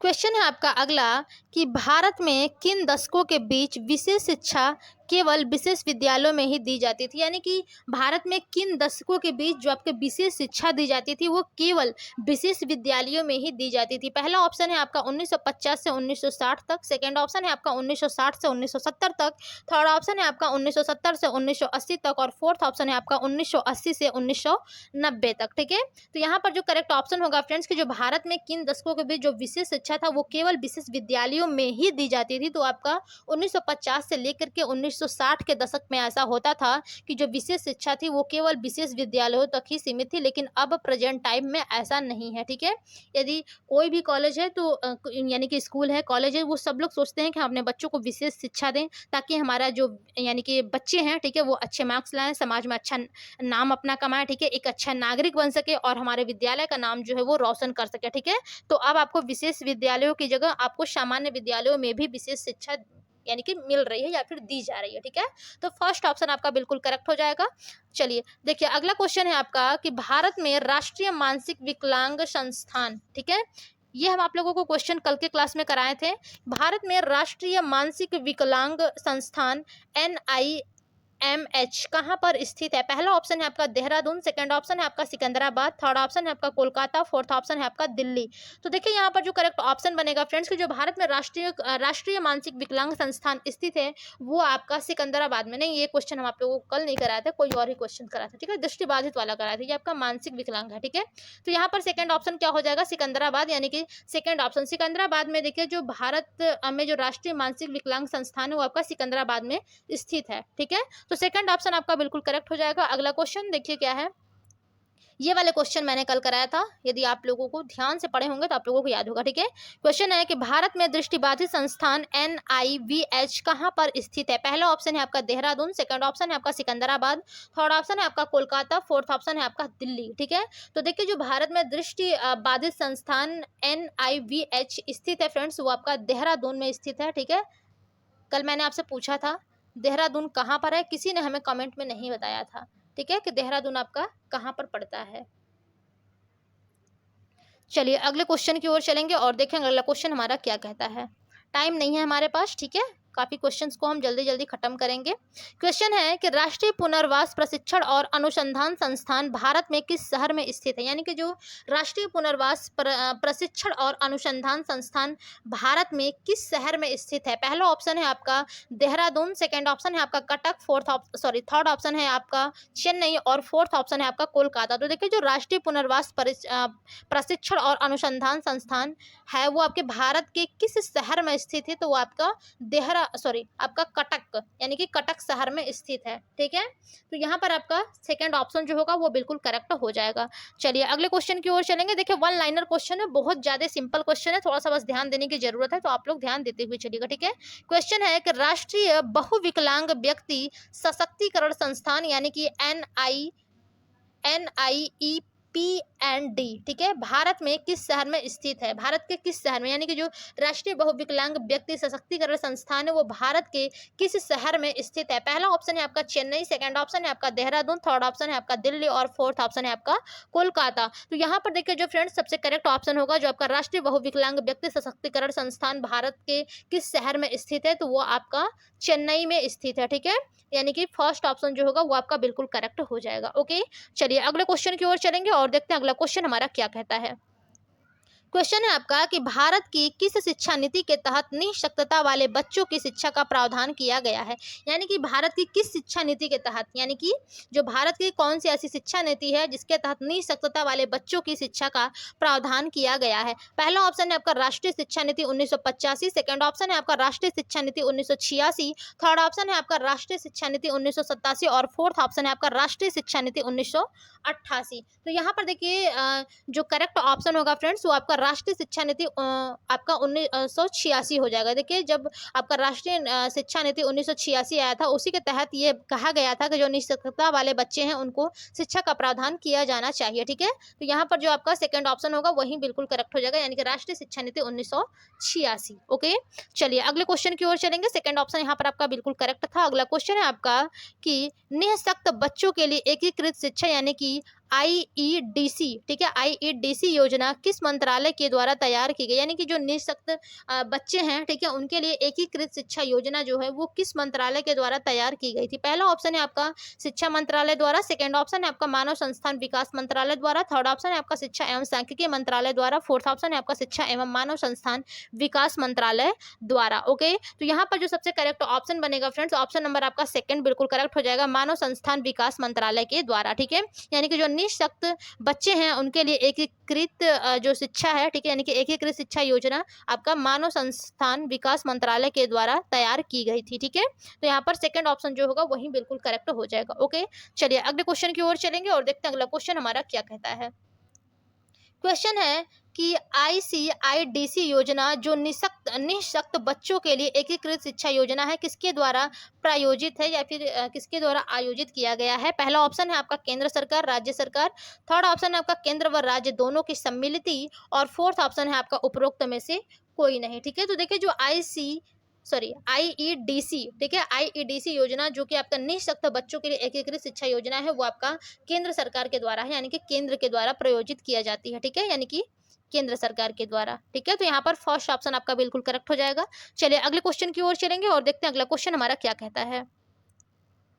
क्वेश्चन है आपका कि आईईडीसी योजना के अंतर्गत 5 वर्ष की अवधि में बच्चे के लिए कितने रुपए की सहायता उपकरण भत्ते के रूप में उपलब्ध कराई जाती है, यानी कि जो आपका आईईडीसी योजना है उसके तहत जो 5 वर्ष की अवधि में जो बच्चे होते हैं उसके लिए कितने रुपए की सहायता उपकरण भत्ते के रूप में उपलब्ध कराई जाती है। 800 रुपए की, 1000 रुपए की, 1200 रुपए की या फिर 1500 रुपए की। तो यहाँ पर आपका पहला ही ऑप्शन बिल्कुल करेक्ट हो जाएगा, 800 रुपए की सहायता उपकरण भत्ते के रूप में उपलब्ध कराई जाती है 5 वर्ष के बच्चे के लिए। ठीक है, तो फर्स्ट ऑप्शन जो होगा वही आपका बिल्कुल करेक्ट हो जाएगा। चलिए अगले क्वेश्चन की ओर चलेंगे और देखते हैं अगला क्वेश्चन हमारा क्या कहता है। क्वेश्चन है आपका कि आईईडीसी योजना के अंतर्गत नेत्रहीन बच्चे को प्रत्येक महीने कितने रुपए की सहायता भत्ता उपलब्ध कराई जाती है। पहला ऑप्शन है आपका 50 रुपए, सेकेंड ऑप्शन है आपका 100 रुपए का, थर्ड ऑप्शन है आपका 75 रुपए और फोर्थ ऑप्शन है आपका 200 रुपए। ठीक है, यानी कि जो आपका आईईडीसी योजना है उसके अंतर्गत जो नेत्रहीन बच्चे हैं, ठीक है, उनको प्रत्येक महीने कितने रुपए की सहायता भत्ता उपलब्ध कराई जाती है, तो आपको 50 रुपए की सहायता भत्ता उपलब्ध कराई जाती है जो बच्चे नेत्रहीन है। ठीक है, यानी कि जो देख नहीं सकते हैं। ठीक है, तो यहाँ पर फर्स्ट ऑप्शन आपका बिल्कुल करेक्ट हो जाएगा। अगले क्वेश्चन की ओर चलेंगे और देखते हैं अगला क्वेश्चन हमारा क्या कहता है। क्वेश्चन है आपका कि एनसीईआरटी, ठीक है, एनसीईआरटी होना चाहिए था। ठीक है, चलिए कोई बात नहीं। एनसीईआरटी ने किसके सहयोग से निःशक्त बच्चों के लिए पीआईईडी को कार्यान्वित किया। पहला ऑप्शन है आपका वर्ल्ड बैंक, सेकंड ऑप्शन है आपका WHO, थर्ड ऑप्शन है आपका यूनिसेफ और फोर्थ ऑप्शन है इनमें से कोई नहीं। ठीक है, यानी कि जो क्वेश्चन आपसे पूछा गया है कि एनसीईआरटी ने, यानी कि एनसीईआरटी ने किसके सहयोग से निःशक्त बच्चों के लिए पीआईईडी को कार्यान्वित किया है, तो आपका यूनिसेफ हो जाएगा। ठीक है, यानी कि जो थर्ड ऑप्शन होगा वही बिल्कुल करेक्ट हो जाएगा कि यूनिसेफ के सहयोग से ही निःशक्त बच्चों के लिए पीआईईडी को कार्यान्वित किया है। ठीक है, तो थर्ड ऑप्शन यहाँ पर आपका बिल्कुल करेक्ट हो जाएगा। चलिए अगले क्वेश्चन की ओर चलेंगे और देखते हैं अगला क्वेश्चन हमारा क्या कहता है।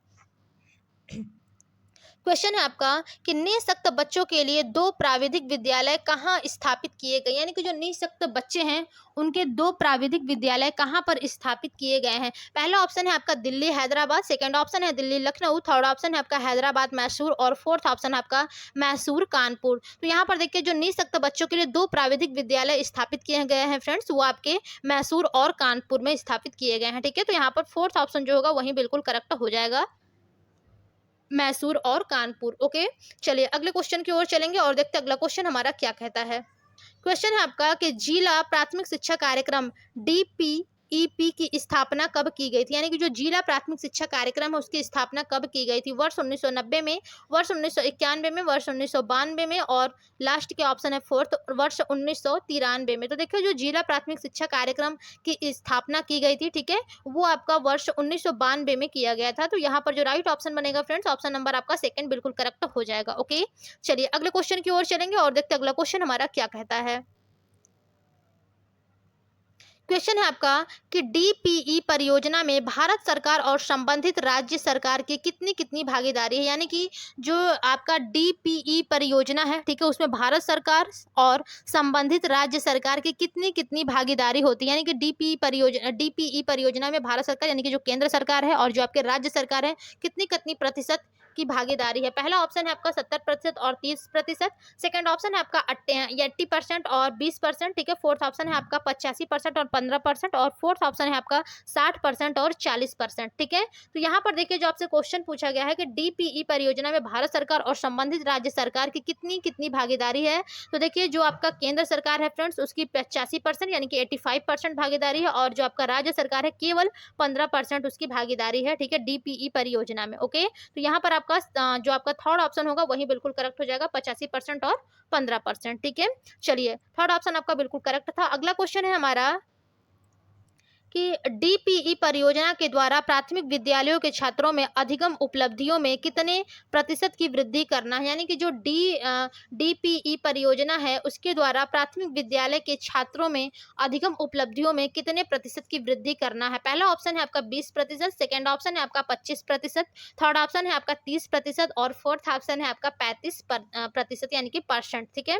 तो देखिए जो डीपीई परियोजना के द्वारा जो प्राथमिक विद्यालय के छात्रों में अधिगम उपलब्धियों में कितने प्रतिशत वृद्धि करना है, तो आपका 25% यानी कि 25% की वृद्धि करना है, ठीक है। सेकंड ऑप्शन आपका बिल्कुल करेक्ट हो जाएगा। चलिए अगले क्वेश्चन की ओर चलेंगे और देखते हैं अगला क्वेश्चन हमारा क्या कहता है।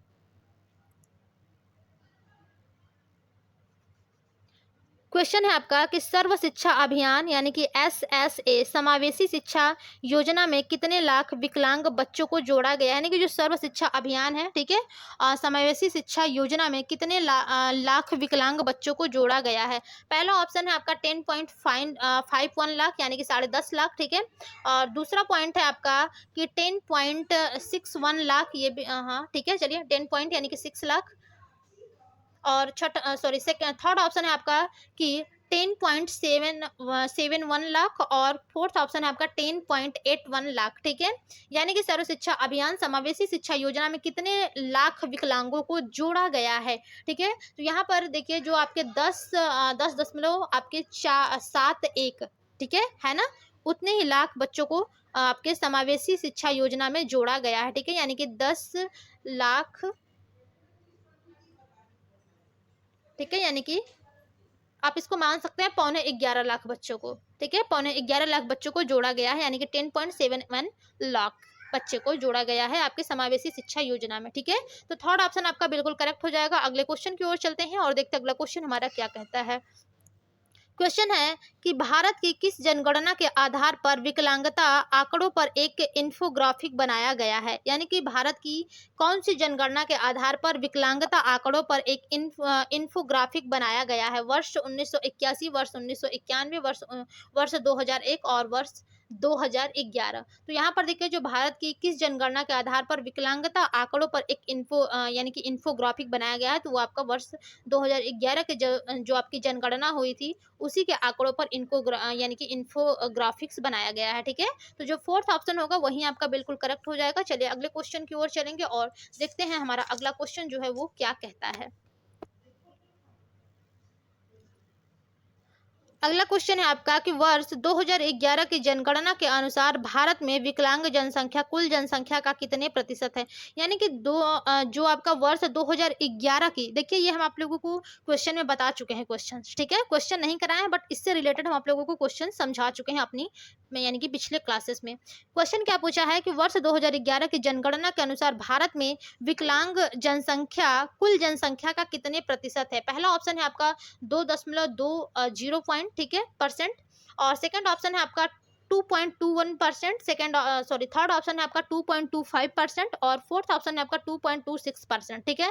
तो देखिए जो 2011 की जनगणना हुई थी फ्रेंड्स, उसके अनुसार जो यानी कि जो आपके विकलांग जनसंख्या है वो कुल जनसंख्या के कितने प्रतिशत है, तो आपके 2.21 है, या फिर यदि आपके ऑप्शन में 2.22 दे देता है, ठीक है, तब भी आपका वही आंसर बिल्कुल करेक्ट हो जाएगा। तो यहाँ पर आपका जो सेकंड ऑप्शन है वही बिल्कुल करेक्ट हो जाएगा। ओके, चलिए अगले क्वेश्चन की ओर चलेंगे और देखते हैं अगला क्वेश्चन हमारा क्या कहता है। क्वेश्चन है कि समग्र विकलांग भारतीय आबादी का कितने प्रतिशत ग्रामीण क्षेत्र में निवास करता है, यानी कि जो समग्र विकलांग है, ठीक है, वो भारतीय आबादी का कितने प्रतिशत ग्रामीण क्षेत्र में निवास कर रहे हैं, 65% या फिर 67% या फिर 69% या फिर 71%, ठीक है। तो आपको बताना है कि जो समग्र यानी कि पूरे विकलांग हैं जितने भी, ठीक है, वो भारतीय आबादी का कितने प्रतिशत गाँव में निवास कर रहे हैं, ठीक है। तो आपका कितने हो जाएंगे, 69% जो विकलांग है वो आपके गाँव में यानी कि निवास कर रहे हैं, रह रहे हैं, ठीक है। तो थर्ड ऑप्शन यहाँ पर आपका बिल्कुल करेक्ट हो जाएगा। चलिए अगले क्वेश्चन की ओर चलेंगे और देखते हैं अगला क्वेश्चन हमारा क्या कहता है। क्वेश्चन है आपका कि विकलांग महिला जनसंख्या भारत की कुल जनसंख्या की कितनी है, ठीक है, यानी कि जो विकलांग महिला जनसंख्या है वो भारत की कुल जनसंख्या की कितनी है। पहला ऑप्शन है आपका 1.5 करोड़, सेकंड ऑप्शन है आपका 1.6 करोड़, थर्ड ऑप्शन है आपका 1.8 करोड़ और फोर्थ ऑप्शन है आपका 2.1 करोड़, ठीक है। तो देखिए जो विकलांग महिला है, ठीक है, वो यानी कि जो विकलांग महिला जनसंख्या है वो भारत की कुल जनसंख्या का 1.8 करोड़ जनसंख्या है, ठीक है। तो यहाँ पर आपका थर्ड ऑप्शन ही बिल्कुल करेक्ट हो जाएगा, यानी कि 1.8 करोड़। ओके, चलिए अगले क्वेश्चन की ओर चलेंगे और देखेंगे अगला क्वेश्चन हमारा क्या कहता है। क्वेश्चन है आपका कि आरपीडब्ल्यूडी अधिनियम 2016 के तहत कुल कितने प्रकार की विकलांगताओं को मान्यता दी गई है, यानी कि जो आरपीडब्ल्यूडी अधिनियम 2016 है, ठीक है, उसके तहत कुल कितने प्रकार की विकलांगताओं को मान्यता दी गई है, 18 प्रकार की, 20 प्रकार की, 21 प्रकार की या फिर 25 प्रकार की। तो यहाँ पर देखिए जो 21 प्रकार की विकलांग बच्चे हैं, ठीक है, उनको आरपीडब्ल्यूडी अधिनियम 2016 के तहत विकलांगताओं को यानी कि 21 प्रकार के विकलांगताओं को मान्यता दी गई है, ठीक है। तो यहाँ पर आपका थर्ड ऑप्शन जो होगा वही बिल्कुल करेक्ट हो जाएगा। ओके, चलिए अगले क्वेश्चन की ओर चल देंगे और देखेंगे अगला क्वेश्चन हमारा क्या कहता है। क्वेश्चन है आपका कि भारत में कितने प्रतिशत लोग श्रवण संबंधी अक्षमता से जूझ रहे हैं। देखिए ये सब मोस्ट इंपॉर्टेंट क्वेश्चन है, पेपर में फंसने वाले, थोड़ा सा ध्यान दीजिएगा, ठीक है।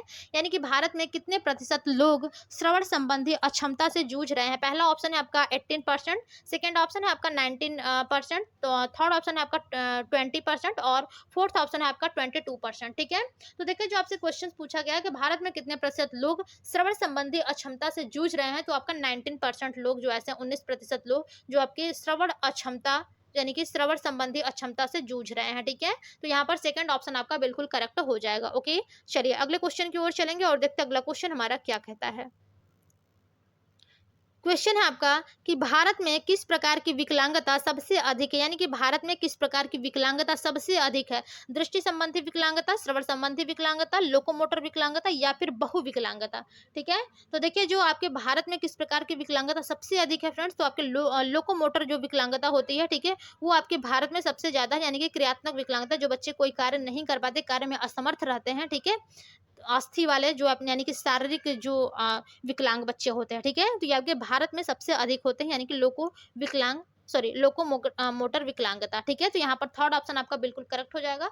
चलिए अगले क्वेश्चन की ओर चलेंगे और देखते हैं अगला क्वेश्चन हमारा क्या कहता है। क्वेश्चन है आपका कि भारत में किस आयु समूह में विकलांग जनसंख्या सबसे अधिक है, यानी कि भारत में कौन से आयु यानी कि किस एज में विकलांग जनसंख्या सबसे ज्यादा है। पहला ऑप्शन है आपका 5 से 9 वर्ष के आयु वर्ग में, सेकंड ऑप्शन है आपका 10 से 19 वर्ग के आयु वर्ग में, थर्ड ऑप्शन है आपका 20 से 29 वर्ष की आयु वर्ग में और फोर्थ ऑप्शन है आपका 30 से 39 वर्ष के आयु वर्ग में, ठीक है। तो देखिए जो भारत में किस आयु समूह में जो विकलांग जनसंख्या सबसे अधिक होते हैं वो आपका 10 से लेकर के 19 वर्ष की आयु वर्ग में जो बच्चे होते हैं, यानी कि आयु में बालक या फिर बालिका होते हैं, जो व्यक्ति होते हैं वो ज्यादातर विकलांग होते हैं, ठीक है। तो यहाँ पर आपका सेकंड ऑप्शन जो होगा वही बिल्कुल करेक्ट हो जाएगा। ओके, चलिए अगले क्वेश्चन की ओर चलते हैं, देखते हैं अगला क्वेश्चन हमारा क्या कहता है। क्वेश्चन है आपका कि भारत की जनगणना वर्ष 2011 के अनुसार विकलांग जनसंख्या का कितने प्रतिशत साक्षर हैं, यानी कि जो भारत में आप लोग का 2011 का जनगणना हुआ था उसमें जो विकलांग जनसंख्या है, ठीक है, वो कितने प्रतिशत साक्षर हैं। पहला ऑप्शन है 50%, सेकंड ऑप्शन है आपका 55%, थर्ड ऑप्शन है आपका 60% और फोर्थ ऑप्शन है आपका 65%। तो यहाँ पर आपका जो करेक्ट ऑप्शन होगा फ्रेंड्स, ऑप्शन नंबर आपका यहाँ पर 55% जो विकलांग जनसंख्या है, ठीक है, वो आपका साक्षर है, ठीक है। तो यहाँ पर सेकंड ऑप्शन आपका बिल्कुल करेक्ट हो जाएगा। ओके, चलिए अगले क्वेश्चन की ओर चलेंगे और देखें अगला क्वेश्चन हमारा क्या कहता है। क्वेश्चन है कि जनगणना 2011 के अनुसार 5 से लेकर के 19 वर्ष की आयु के कितने प्रतिशत विकलांग बच्चे शिक्षण संस्थान जा रहे हैं? 60% यानी कि 60%, 61%, 62% या फिर 65%। ठीक है, तो यहाँ पर देखिए जो करेक्ट ऑप्शन होगा फ्रेंड्स वो आपके 61% जो आपका 2011 के जनगणना के अनुसार जो 5 से लेकर के 19 वर्ष की आयु के विकलांग बच्चे हैं वो शिक्षण संस्थान जा रहे हैं, यानी कि 61%। ठीक है, तो यहाँ पर जो सेकंड ऑप्शन होगा वही बिल्कुल करेक्ट हो जाएगा। ओके, चलिए अगले क्वेश्चन की ओर चलेंगे और देखते हैं अगला क्वेश्चन हमारा क्या कहता है। क्वेश्चन है आपका कि जनगणना 2011 के अनुसार भारत के ग्रामीण परिवेश में कितने प्रतिशत विकलांग लोग साक्षर हैं? यानी कि जो जनगणना 2011 के अनुसार जो भारत के ग्रामीण परिवेश में रह रहे हैं विकलांग बच्चे वो कितने लोग साक्षर हैं? यानी कि 45% लोग या फिर 46% लोग या फिर 48% या फिर 49%। तो देखिए जो जनगणना 2011 हुआ था आप लोगों का, ठीक है, उसके अनुसार भारत में जो ग्रामीण परिवेश में कितने प्रतिशत विकलांग लोग हैं जो कि साक्षर हैं, तो वो आपके 49% ऐसे लोग हैं जो कि ग्रामीण परिवेश में रहते हुए विकलांग बच्चे साक्षर हैं। ठीक है, 49%। तो यहाँ पर आपका फोर्थ ऑप्शन जो होगा वो बिल्कुल करेक्ट हो जाएगा। ओके, चलिए अगले क्वेश्चन की ओर चलेंगे और देखेंगे अगला क्वेश्चन हमारा क्या कहता है। क्वेश्चन है कि जनगणना 2011 के अनुसार भारत में कितने प्रतिशत महिला विकलांग निरक्षर है, यानी कि साक्षर नहीं है? ठीक है, तो आपको बताना है कि जो जनगणना 2011 हुआ था, 2011 में जो जनगणना हुआ था उसके अनुसार भारत में कितने प्रतिशत महिला विकलांग निरक्षर हैं? 55%, 60% या फिर 65% या फोर्थ ऑप्शन है आपका 67%। ठीक है, तो यहाँ पर आपका बिल्कुल करेक्ट ऑप्शन हो जाएगा फ्रेंड्स 55%, यानी कि जनगणना 2011 के अनुसार भारत में कितने प्रतिशत महिला विकलांग निरक्षर थी, तो आपकी 55%। ठीक है, तो फर्स्ट ऑप्शन जो होगा वही आपका बिल्कुल करेक्ट हो जाएगा। चलिए अगले क्वेश्चन की ओर चलेंगे और देखते हैं अगला क्वेश्चन हमारा क्या कहता है।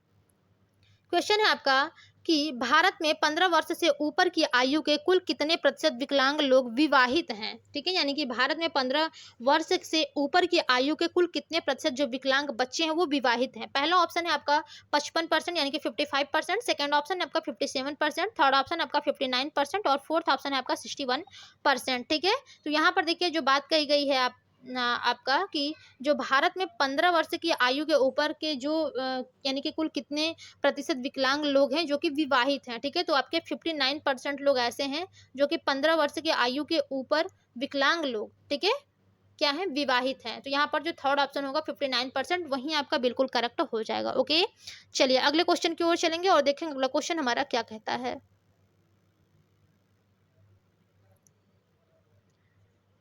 क्वेश्चन है आपका कि WHO 2013 की रिपोर्ट के अनुसार दुनिया की लगभग कितने प्रतिशत आबादी विकलांग है? ठीक है, यानी कि WHO जो है 2013 उसकी रिपोर्ट के अनुसार दुनिया की लगभग कितने प्रतिशत आबादी विकलांग है? 5% या फिर 10% या फिर 50% या फिर 20%। ठीक है, तो यहाँ पर जो आपका करेक्ट ऑप्शन होगा फ्रेंड्स वो आपका क्या हो जाएगा? ऑप्शन नंबर थर्ड, यानी कि 15% लोग WHO 2013 की रिपोर्ट के अनुसार, ठीक है, आपके जो विकलांग हैं, ठीक है, वो आपके 15% लोग आबादी जो है वो विकलांग है। ठीक है, तो यहाँ पर आपका थर्ड ऑप्शन बिल्कुल करेक्ट हो जाएगा। चलिए अगले क्वेश्चन की ओर चलेंगे और देखते हैं अगला क्वेश्चन हमारा क्या कहता है। क्वेश्चन है आपका कि भारत के संविधान में किस अनुच्छेद में यह उल्लेख है कि उस देश के नागरिक को सामाजिक सुरक्षा प्रदान करना राज्य की जिम्मेदारी है? ठीक है, पहला ऑप्शन है आपका अनुच्छेद 31, सेकंड ऑप्शन है आपका अनुच्छेद 43, थर्ड ऑप्शन है आपका अनुच्छेद 45 और फोर्थ ऑप्शन है आपका अनुच्छेद 43। तो देखिए जो क्वेश्चन पूछा गया है कि भारत के संविधान के किस अनुच्छेद में यह उल्लेख है कि उस देश के नागरिक को सामाजिक सुरक्षा प्रदान करना राज्य की जिम्मेदारी है? तो यहाँ पर देखिए जो सबसे करेक्ट ऑप्शन होगा फ्रेंड्स ऑप्शन नंबर थर्ड बिल्कुल करेक्ट हो जाएगा। अनुच्छेद 45 में ही ऐसा कहा गया है कि उस देश के नागरिक को सामाजिक सुरक्षा प्रदान करना राज्य की जिम्मेदारी है। ठीक है, तो ऑप्शन नंबर आपका थर्ड जो होगा वही बिल्कुल करेक्ट हो जाएगा। ओके, चलिए अगले क्वेश्चन की ओर चलेंगे और देखेंगे अगला क्वेश्चन हमारा क्या कहता है। क्वेश्चन है आपका कि क्वेश्चन है IEEDSS, ठीक है, यानी कि IEEDSS यानी कि दिव्यांगों के लिए माध्यमिक स्तर पर समावेशी शिक्षा, ठीक है, योजना के तहत कितने साल के ऊपर बच्चों को सहायता उपलब्ध कराई जाती है? पहला ऑप्शन है आपका 5 वर्ष से ऊपर, सेकंड ऑप्शन है आपका 10 वर्ष से ऊपर, थर्ड ऑप्शन है आपका 12 वर्ष से ऊपर और फोर्थ ऑप्शन है आपका 14 वर्ष से ऊपर। यानी कि जो IEEDSS है, यानी कि जो दिव्यांग के लिए माध्यमिक स्तर पर समावेशी शिक्षा है, ठीक है, इस योजना के तहत कितने साल के ऊपर बच्चों को सहायता उपलब्ध कराई जाती है? तो वो आपका जो उपलब्ध कराई जाती है फ्रेंड्स, वो आपका 14 वर्ष से ऊपर के बच्चों को, ठीक है, सहायता उपलब्ध कराई जाती है। तो यहाँ पर आपका फोर्थ ऑप्शन जो होगा वो बिल्कुल करेक्ट हो जाएगा। ओके, चलिए अगले क्वेश्चन की तरफ चलते हैं और देखते हैं अगला क्वेश्चन हमारा क्या कहता है। देखिए थोड़ा थोड़ा एनर्जी भी कम हो रही है अब लगातार कंटिन्यू क्लास लेने से, ठीक है, बट कोई नहीं, क्लास तो कंप्लीट करना ही है, ठीक है। क्वेश्चन है कि IEEDSS योजना के अंतर्गत किस कक्षा वर्ग के विकलांग बच्चों को सहायता प्रदान की जाती है? पहला ऑप्शन है आपका 5 से 8वीं तक, सेकेंड ऑप्शन है आपका 8 से 10वीं तक, थर्ड ऑप्शन है आपका 9 से 12वीं तक और फोर्थ ऑप्शन है आपका 10 से 12वीं तक, ठीक है। तो देखिए जो ठीक है, IEEDSS योजना के अंतर्गत यानी कि किस कक्षा वर्ग के विकलांग बच्चों को सहायता प्रदान की जाती है? तो वो आपका 9 से लेकर के 12वीं कक्षा तक की बच्चों को सहायता प्रदान की जाती है, ठीक है। तो यहाँ पर आपका थर्ड ऑप्शन जो होगा वही बिल्कुल करेक्ट हो जाएगा। ओके फ्रेंड्स, तो चलिए अब हम लोग अपने अगले क्वेश्चन की ओर चलेंगे, ठीक है, और देखते हैं हमारा अगला क्वेश्चन जो है वो क्या कहता है। क्वेश्चन है आपका कि दीनदयाल दिव्यांग पुनर्वास योजना, ठीक है, दीनदयाल दिव्यांग पुनर्वास योजना DDRS किस प्रकार की सहायता उपलब्ध करती है? 1 मिनट, इसका डी ऑप्शन होगा ना, हाँ यहाँ पर है। पहला ऑप्शन इसमें आपका दिया गया शिक्षा से संबंधित, सेकंड ऑप्शन है आपका रोजगार देने से संबंधित, थर्ड ऑप्शन है आपका वित्तीय से संबंधित और फोर्थ ऑप्शन है आपका इनमें से कोई नहीं, ठीक है। यानी कि जो दीनदयाल दिव्यांग पुनर्वास योजना है DDRS, ये किस प्रकार की सहायता उपलब्ध कराता है, ठीक है। तो ये आपका देखिए यानी कि वित्तीय से संबंधित जो भी आपका सहायता होता है वो उसको पूरा करा था दीनदयाल दिव्यांग पुनर्वास योजना, ठीक है। तो जो थर्ड ऑप्शन होगा वो आपका बिल्कुल करेक्ट हो जाएगा। ओके, चलिए अगले क्वेश्चन की ओर चलेंगे और देखेंगे अगला क्वेश्चन हमारा क्या कहता है।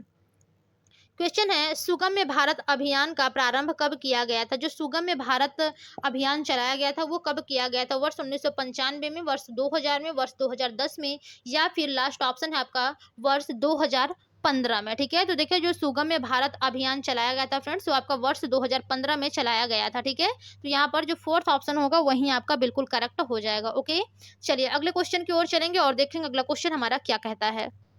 क्वेश्चन है आपका कि सुगम्य भारत अभियान भारत के किस वंचित समूहों के लिए शुरू की गई? यानी कि जो सुगम्य भारत अभियान भारत के लिए चलाया गया था तो वो किस वंचित समूह के लिए शुरू किया गया था? पहला ऑप्शन है आपका अल्पसंख्यक समूह के लिए, सेकंड ऑप्शन है आपका महिलाओं के लिए, थर्ड ऑप्शन है आपका विकलांगों के लिए और फोर्थ ऑप्शन है आपका जनजातीय समुदाय के विकास के लिए, ठीक है। तो यहाँ पर आपका जो सबसे करेक्ट ऑप्शन होगा फ्रेंड्स, ऑप्शन नंबर आपका थर्ड बिल्कुल करेक्ट हो जाएगा, विकलांगों के लिए, ठीक है।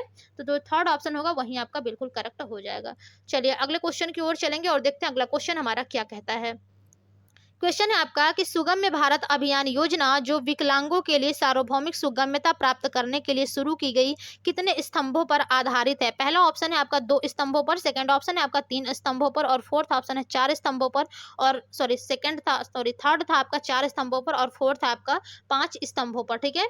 तो जो क्वेश्चन पूछा गया है कि सुगम्य भारत अभियान योजना जो विकलांगों के लिए सार्वभौमिक सुगम्यता प्राप्त करने के लिए शुरू की गई वो कितने स्तंभों पर आधारित है? तो आपका 3 स्तंभों पर आधारित है, ठीक है। तो यहाँ पर आपका सेकंड ऑप्शन जो होगा वही बिल्कुल करेक्ट हो जाएगा। ओके, चलिए अगले क्वेश्चन की ओर चलेंगे और देखेंगे अगला क्वेश्चन हमारा क्या कहता है। क्वेश्चन है आपका कि किस निःशक्त जन अधिकार के तहत जन्म से पूर्व और जन्म के पश्चात माता एवं शिशु को देखभाल जैसे निवारक सामाजिक सुरक्षा का प्रावधान किया गया है?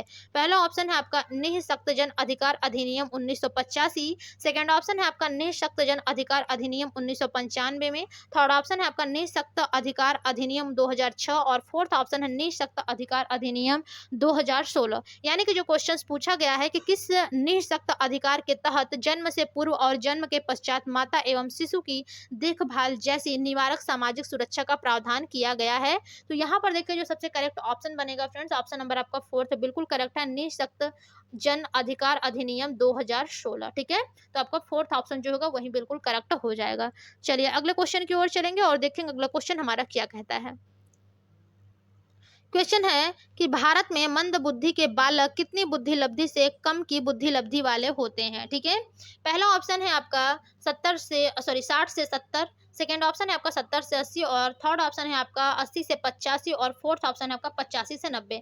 तो बात कही गई है कि भारत में जो मंद बुद्धि बालक हैं, ठीक है, वो कितनी बुद्धि लब्धि से कम बुद्धि लब्धि वाले होते हैं, यानी कि कम की बात की जा रही है। ठीक है, तो आपका 80 से लेकर के 85 बुद्धि लब्धि जो वाले होते हैं उनसे कम के होते हैं।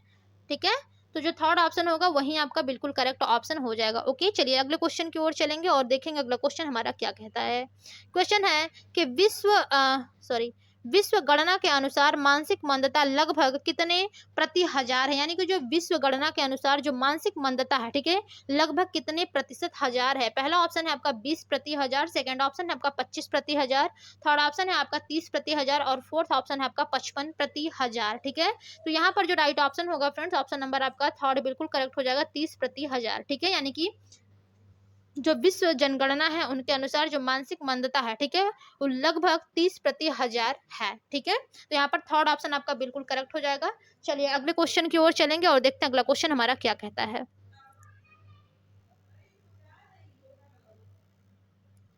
क्वेश्चन है आपका कि नेशनल सैंपल सर्वे ऑर्गेनाइजेशन 1000 में से कितने बच्चों में विकास यानी कि NSSO, ठीक है, के अनुसार ग्रामीण क्षेत्रों में विलंब से होने की सूचना है। पहला ऑप्शन है आपका 7 बच्चों में, सेकंड ऑप्शन है 9 बच्चों में, थर्ड ऑप्शन है आपका 10 बच्चों में और फोर्थ ऑप्शन है आपका 12 बच्चों में। ठीक है, यानी कि जो नेशनल सैंपल सर्वे ऑर्गेनाइजेशन है वो 1000 में से कितने बच्चों के विकास में NSSO के अनुसार ग्रामीण क्षेत्रों में विलंब से होने की सूचना है, तो आपका 9 बच्चों में है। ठीक है, यानी कि जो सेकंड ऑप्शन होगा वही आपका बिल्कुल करेक्ट हो जाएगा, 9 बच्चों में। ठीक है, सेकंड ऑप्शन आपका बिल्कुल करेक्ट है। ओके, चलिए अगले क्वेश्चन की ओर चलेंगे और देखेंगे अगला क्वेश्चन हमारा क्या कहता है।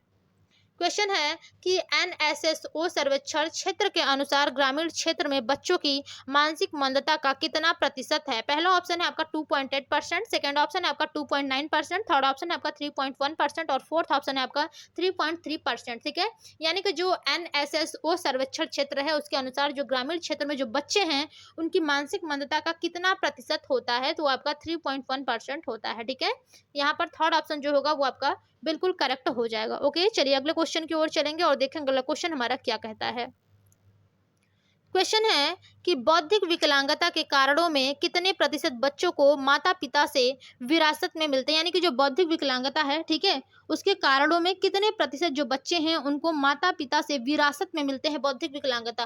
पहला ऑप्शन है आपका 2%, सेकेंड ऑप्शन आपका 5%, थर्ड ऑप्शन आपका 15% और फोर्थ ऑप्शन आपका 33%। ठीक है, तो देखिए ऐसे 5% ऐसे बच्चे हैं जो बौद्धिक विकलांगता के कारण, ठीक है, वो 5% वो बच्चे हैं जो माता पिता से विरासत में मिलते हैं उनको बौद्धिक विकलांगता। ठीक है, तो यहाँ पर आपका सेकंड ऑप्शन जो होगा वही बिल्कुल करेक्ट हो जाएगा, यानी कि 5%। ओके, चलिए अगले क्वेश्चन की ओर चलेंगे और देखेंगे अगला क्वेश्चन हमारा क्या कहता है। क्वेश्चन है कि डाउन सिंड्रोम के विकास के कारण किस प्रकार की विकलांगता होती है, यानी कि जो डाउन सिंड्रोम होता है उसके विकास के कारण किस प्रकार की विकलांगता होती है। पहला ऑप्शन है आपका शारीरिक विकलांगता, सेकंड ऑप्शन है आपका बौद्धिक विकलांगता, थर्ड ऑप्शन है आपका बहु विकलांगता और फोर्थ ऑप्शन है आपका इनमें से कोई नहीं। तो देखिए फ्रेंड्स, जो आपका डाउन सिंड्रोम के विकास के कारण किस प्रकार की विकलांगता होती है, तो वो आपका बौद्धिक विकलांगता होती है। ठीक है, यानी कि सेकंड ऑप्शन जो होगा वही आपका बिल्कुल करेक्ट हो जाएगा। ओके, चलिए अगले क्वेश्चन की ओर चलेंगे और देखेंगे अगला क्वेश्चन हमारा क्या कहता है। क्वेश्चन है कि विकासशील दुनिया के क्षेत्रों में बौद्धिक विकलांगता किस तत्व की कमी के कारण बढ़ रही है। ठीक है, यानी कि विकासशील दुनिया के क्षेत्रों में जो बौद्धिक विकलांगता है वो किस तत्वों की कमी के कारण बढ़ रही है। पहला ऑप्शन है आपका सोडियम, सेकंड ऑप्शन है आपका कैल्शियम, थर्ड ऑप्शन है आपका आयोडीन और फोर्थ ऑप्शन है आपका मैग्नीशियम। ठीक है, तो यहाँ पर देखिए जो सबसे करेक्ट ऑप्शन बनेगा फ्रेंड्स वो आपका आयोडीन की कमी से जो विकासशील दुनिया के क्षेत्रों में जो बौद्धिक विकलांगता यानी कि जो बौद्धिक विकलांगता यानी कि किस तत्व की कमी के कारण बढ़ रही है, तो आपके आयोडीन की कमी से बढ़ रही है। ठीक है, तो यहाँ पर आपका जो थर्ड ऑप्शन होगा वही बिल्कुल करेक्ट हो जाएगा। ओके, चलिए अगले क्वेश्चन की ओर चलेंगे और देखते हैं अगला क्वेश्चन हमारा क्या कहता है। क्वेश्चन है कि भारत में आयोडीन की कमी लगभग कितने लोगों में है, यानी कि भारत में आयोडीन की कमी लगभग कितने लोगों में है। पहला ऑप्शन है आपका 400 मिलियन लोगों में, सेकंड ऑप्शन है आपका 500 मिलियन लोगों में, थर्ड ऑप्शन है आपका 550 मिलियन लोगों में और फोर्थ ऑप्शन है आपका 600 मिलियन लोगों में। ठीक है, यानी कि जो क्वेश्चन पूछा गया है कि भारत में आयोडीन की कमी लगभग कितने लोगों में है। ठीक है, तो आपका देखिए जो आयोडीन की कमी कितने लोगों में है, ठीक है, तो आपके 500 मिलियन लोगों में आयोडीन की कमी है। ठीक है, तो यहाँ पर सेकंड ऑप्शन जो होगा वही बिल्कुल करेक्ट हो जाएगा। ओके, चलिए अगले क्वेश्चन की ओर चलेंगे और देखेंगे अगला क्वेश्चन हमारा क्या कहता है। क्वेश्चन है कि भारत की जनसंख्या में से कितने व्यक्ति गंडमाल रोग यानी कि जो आपका थायराइड हो जाता है, ठीक है, रोग से पीड़ित हैं, जिसका कारण आयोडीन की कमी का होना है। पहला ऑप्शन है आपका 50 मिलियन, सेकंड ऑप्शन है आपका 52 मिलियन, थर्ड ऑप्शन है आपका 54 मिलियन और फोर्थ ऑप्शन है आपका 58 मिलियन। ठीक है, तो देखिए जो भारत में जनसंख्या है, ठीक है, उसमें से कितने व्यक्ति गंडमाल यानी कि थायराइड रोग से पीड़ित हैं, ठीक है, और जिसका कारण आयोडीन की कमी का होना है, तो ये आपका 14 मिलियन लोग ऐसे हैं जिनको थायराइड की यानी कि थायराइड रोग से वो पीड़ित हैं, जिसकी कमी आयोडीन बताई गई है। ठीक है, 54 मिलियन लोग ऐसे हैं। ओके, तो थर्ड ऑप्शन आपका यहाँ पर बिल्कुल करेक्ट हो जाएगा। ओके, चलिए अगले क्वेश्चन की ओर चलते हैं, देखते हैं क्या है। क्वेश्चन है आपका कि प्रमस्तिष्कीय पक्षाघात की जनसंख्या में से लगभग कितने प्रतिशत लोग ऐंठन की समस्या से ग्रस्त हैं। 2%, 4%, 6% और फोर्थ है आपका 8%। यानी कि प्रमस्तिष्कीय पक्षाघात की जो जनसंख्या है, ठीक है, उसमें से कितने प्रतिशत लोग ऐंठन की समस्या से ग्रस्त हैं, तो वो आपके 4% लोग हैं। ठीक है, ऐंठन की समस्या से ग्रस्त कितने हैं, 4% लोग हैं। चलिए अगले क्वेश्चन की ओर चलते हैं, देखते हैं अगला क्वेश्चन हमारा क्या कहता है। क्वेश्चन है कि सेरेबेलम, ठीक है, सेरेबेलम यानी कि जो मस्तिष्क का सबसे निचला हिस्सा होता है, किसकी क्षति के फलस्वरूप होता है। पहला ऑप्शन है आपका एथेटोसिस, सेकंड ऑप्शन है आपका एटाक्सिया, थर्ड ऑप्शन है आपका ऐठन और फोर्थ ऑप्शन है आपका मिर्गी। तो देखिए जो सेरेबेलम होता है यानी कि जो मस्तिष्क के सबसे निचला भाग होता है, वो किसकी क्षति के फलस्वरूप होता है, तो वो आपका एटाक्सिया के कारण होता है। ठीक है, तो यहाँ पर सेकंड ऑप्शन जो होगा वही बिल्कुल करेक्ट आपका हो जाएगा, यानी कि एटाक्सिया। ठीक है, तो यहाँ पर आपका सेकंड ऑप्शन जो होगा फ्रेंड्स वही बिल्कुल करेक्ट हो जाएगा। तो चलिए अब हम लोग अपने अगले क्वेश्चन की तरफ चलेंगे और देखेंगे अगला क्वेश्चन हमारा क्या कहता है। देखिए अगला क्वेश्चन है आपका कि निम्न में से वह रोग कौन सा है जिसमें ऐच्छिक पेशियां धीरे धीरे कमजोर व क्षीण हो जाती हैं। यानी कि निम्न में से वह कौन सा रोग है, ठीक है, जिसमें ऐच्छिक पेशियां धीरे धीरे कमजोर और क्षीण हो जाती हैं। पहला ऑप्शन है आपका स्पाइन वाइफिडा, सेकंड ऑप्शन है आपका पेशीय क्षीणता, थर्ड ऑप्शन है आपका ऐठन और फोर्थ ऑप्शन है आपका एथेटोसिस। ठीक है, तो यहाँ पर आपका देखिए जो सबसे करेक्ट ऑप्शन बनेगा फ्रेंड्स, ऑप्शन नंबर आपका सेकंड हो जाएगा, पेशीय क्षीणता। ठीक है, इसी के कारण से ऐच्छिक पेशियां जो होती है वो धीरे धीरे कमजोर और क्षीण हो जाती हैं। ठीक है, पेशीय क्षीणता, तो यहाँ पर सेकंड ऑप्शन आपका बिल्कुल करेक्ट हो जाएगा। चलिए अगले क्वेश्चन की ओर चलेंगे और देखते हैं अगला क्वेश्चन हमारा क्या कहता है।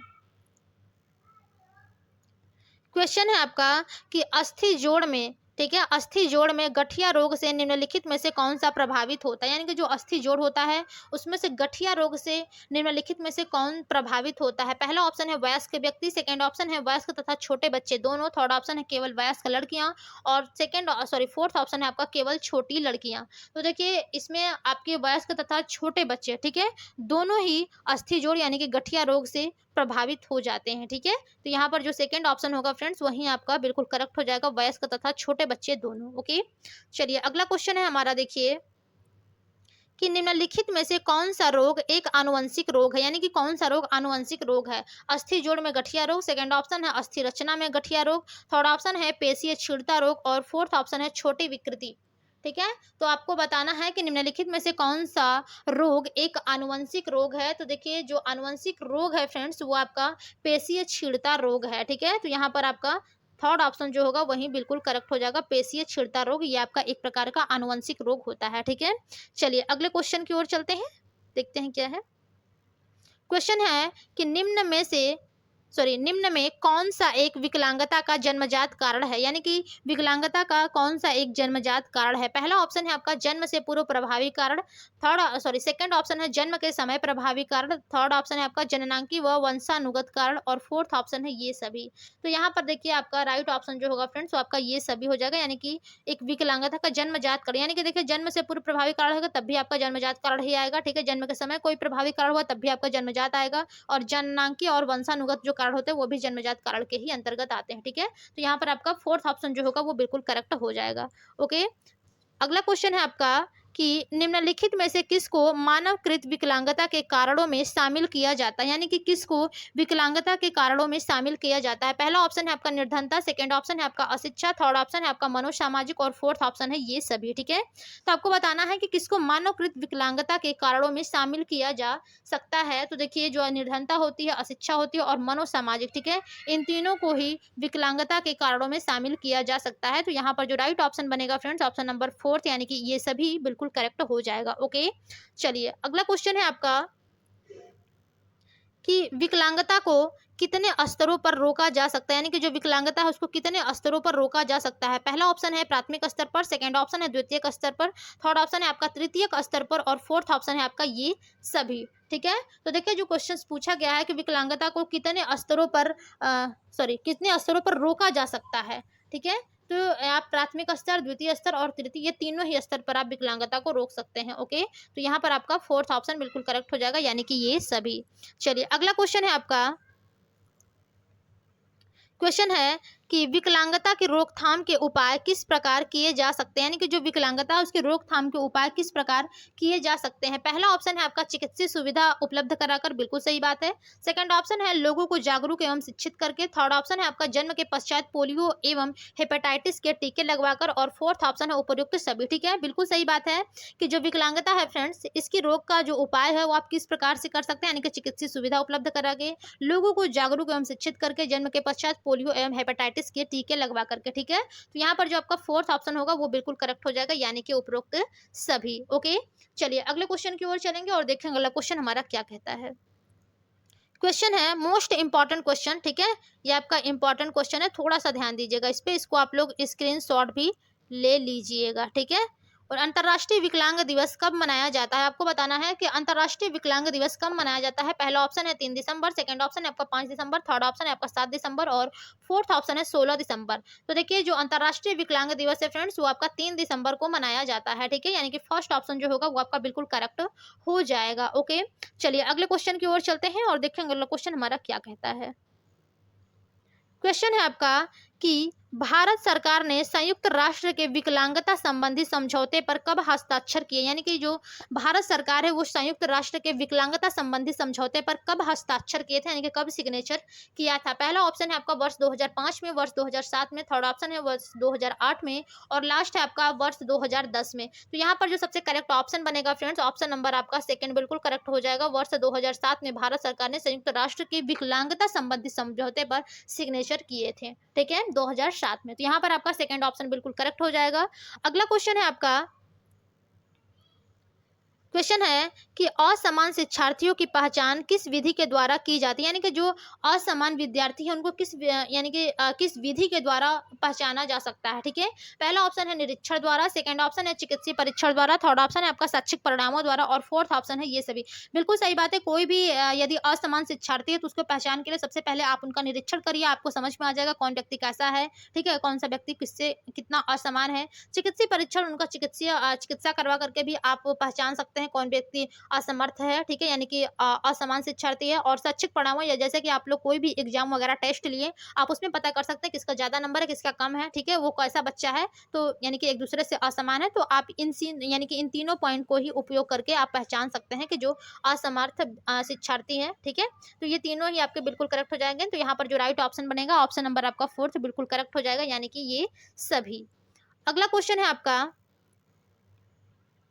कि असमान या विविध शिक्षार्थियों में निम्न में से कौन सी प्रवृत्तियां पाई जाती हैं, यानी कि असमान या फिर विविध शिक्षार्थियों में निम्न में से कौन सी प्रवृत्तियां पाई जाती हैं। पहला ऑप्शन है आपका निष्क्रियता, सेकंड ऑप्शन है आपका आत्मकेंद्रित, थर्ड ऑप्शन है आपका चिंताग्रस्त और फोर्थ ऑप्शन है आपका ये सभी। ओके, तो यहाँ पर देखिए जो सबसे करेक्ट ऑप्शन होगा असमान या फिर विविध शिक्षार्थियों में निम्न में से कौन सी प्रवृत्ति पाई जाती है, तो आपका निष्क्रियता, आत्मकेंद्रित, चिंताग्रस्त, ये तीनों ही प्रवृत्तियां पाई जाती हैं। तो यहाँ पर जो राइट ऑप्शन बनेगा फ्रेंड्स ऑप्शन नंबर फोर्थ बिल्कुल करेक्ट हो जाएगा, ये सभी। ओके, चलिए अगले क्वेश्चन की ओर चलेंगे और अगला क्वेश्चन देखेंगे हमारा क्या कहता है।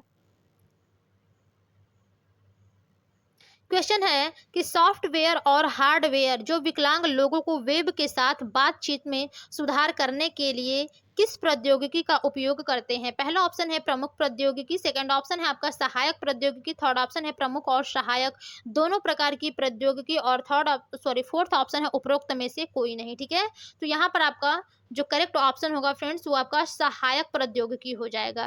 ठीक है, यानी कि जो सॉफ्टवेयर और हार्डवेयर जो विकलांग लोगों को वेब के साथ बातचीत में सुधार करने के लिए किस प्रौद्योगिकी का उपयोग करते हैं, तो आप सहायक प्रौद्योगिकी का उपयोग किया जाता है। ठीक है, सेकंड ऑप्शन जो होगा वही आपका बिल्कुल करेक्ट हो जाएगा।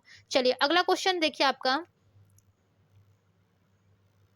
क्वेश्चन है कि यह एक यांत्रिक टर्मिनल जो डायल्स को गतिशील रूप से ऊपर और नीचे करके ब्रेल वर्णों की एक पंक्ति प्रदर्शित करता है, वो क्या कहलाता है? ब्रेल, कैप्सन, टेप या फिर रिफेइसेबल ब्रेल। ठीक है, रिफेइसेबल ब्रेल। तो देखिए यानी कि यह एक यांत्रिक टर्मिनल, ठीक है, जो डायल्स को गतिशील रूप से ऊपर और नीचे करके ब्रेल वर्णों की एक पंक्ति प्रदर्शित करती है, वो आपका क्या कहलाता है? रिफेइसेबल ब्रेल कहलाता है। ठीक है, फोर्थ ऑप्शन जो होगा वही आपका बिल्कुल करेक्ट हो जाएगा। ओके, चलिए अगले क्वेश्चन की ओर चलेंगे और देखेंगे अगला क्वेश्चन हमारा क्या कहता है।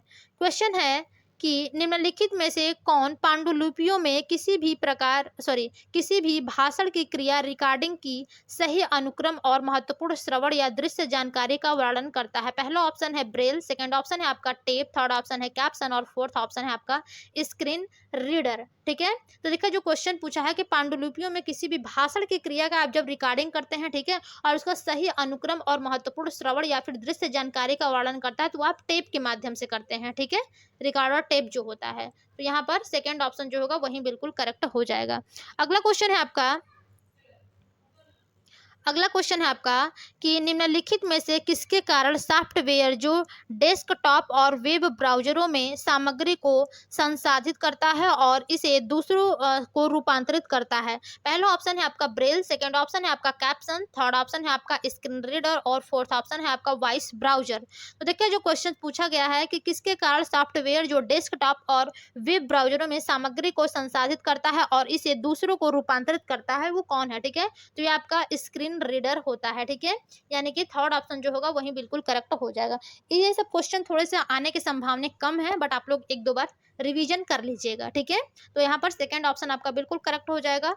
अगला क्वेश्चन है आपका कि निम्नलिखित में से कौन सा सॉफ्टवेयर है जो सामग्री की प्रस्तुति को बदलता है और इसे अधिक पठनीय बनाने के लिए अन्य कार्य क्षमता प्रदान करता है? पहला ऑप्शन है आपका वॉइस ब्राउजर, सेकंड ऑप्शन है आपका रीडिंग असिस्टेंट, थर्ड ऑप्शन है आपका स्क्रीन रीडर और फोर्थ ऑप्शन है आपका कैप्सन। ठीक है, तो यहाँ पर जो क्वेश्चन पूछा गया है कि निम्नलिखित में से कौन सा सॉफ्टवेयर है जो सामग्री की प्रस्तुति को बदलता है और इसे अधिक पठनीय बनाने के लिए अन्य कार्य क्षमता प्रदान करता है, तो ये आपका रीडिंग असिस्टेंट होता है। ठीक है, यानी कि जो सेकंड ऑप्शन होगा वही आपका बिल्कुल करेक्ट यहाँ पर हो जाएगा। ओके, चलिए अब हम लोग अपने अगले क्वेश्चन की ओर चलेंगे और देखेंगे अगला क्वेश्चन हमारा क्या कहता है।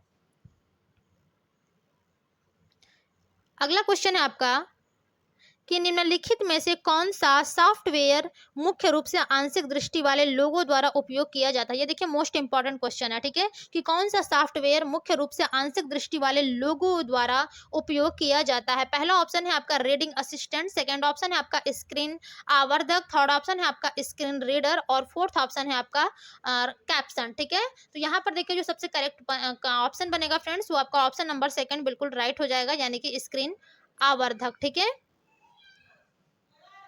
इसी सॉफ्टवेयर का प्रयोग करके जो आंशिक दृष्टि वाले बच्चे होते हैं वो अपना कार्य करते हैं। ठीक है, तो यहाँ पर सेकंड ऑप्शन जो होगा वही बिल्कुल करेक्ट हो जाएगा। अगला क्वेश्चन है आपका कि निम्नलिखित में से किसका प्रयोग ऑडियो सामग्री की मात्रा को समायोजित करने के लिए जिसमें ध्वनि की पूरी तरह से यानी कि ध्वनि है उसको पूरी तरह से बंद करने के विकल्प भी शामिल है? ठीक है, पहला ऑप्शन है आपका स्क्रीन रीडर, सेकेंड ऑप्शन है आपका स्क्रीन आवर्धक, थर्ड ऑप्शन है आपका वॉल्यूम नियंत्रण और फोर्थ ऑप्शन है आपका वॉइस ब्राउजर। यानी कि देखिए किसका उपयोग आप यानी कि किसका प्रयोग करके आप ऑडियो सामग्री की मात्रा को समायोजित करने के लिए जिसमें आप ध्वनि को पूरी तरह से बंद करने के विकल्प भी शामिल होते हैं, वो आपका वॉल्यूम नियंत्रण होता है। ठीक है, वॉल्यूम नियंत्रण से ही आप लोग जो आवाज है उसको कम ज्यादा कर सकते हैं। ठीक है, तो थर्ड ऑप्शन आपका जो बिल्कुल करेक्ट हो जाएगा। ओके, चलिए अगले क्वेश्चन की ओर चलेंगे और देखते हैं अगला क्वेश्चन हमारा क्या कहता है। क्वेश्चन है कि निम्नलिखित में से कौन ऐसी प्रणाली है, 1 मिनट, निम्नलिखित में से कौन सी ऐसी प्रणाली है, ठीक है, माउस पॉइंटर को नियंत्रित करने के लिए आंखों की गति पर नजर रखता है? पहला ऑप्शन है आपका टच स्क्रीन, सेकंड ऑप्शन है आपका आई ट्रैकिंग, थर्ड ऑप्शन है आपका ट्रैक वॉल और फोर्थ ऑप्शन है आपका कुंजी स्विच। ठीक है, तो यहाँ पर जो आपसे क्वेश्चन पूछा गया है फ्रेंड्स, ठीक है, कि निम्नलिखित में से कौन ऐसी प्रणाली है आपका, ठीक है, जो माउस पॉइंटर को नियंत्रित करने के लिए आंखों की गति पर नजर रखता है, वो आपका आई ट्रैकिंग कहलाता है। ठीक है, यानी कि जो सेकंड ऑप्शन होगा वही बिल्कुल करेक्ट हो जाएगा, आई ट्रैकिंग। ओके, चलिए अगले क्वेश्चन की तरफ चलेंगे और देखेंगे अगला क्वेश्चन हमारा क्या कहता है।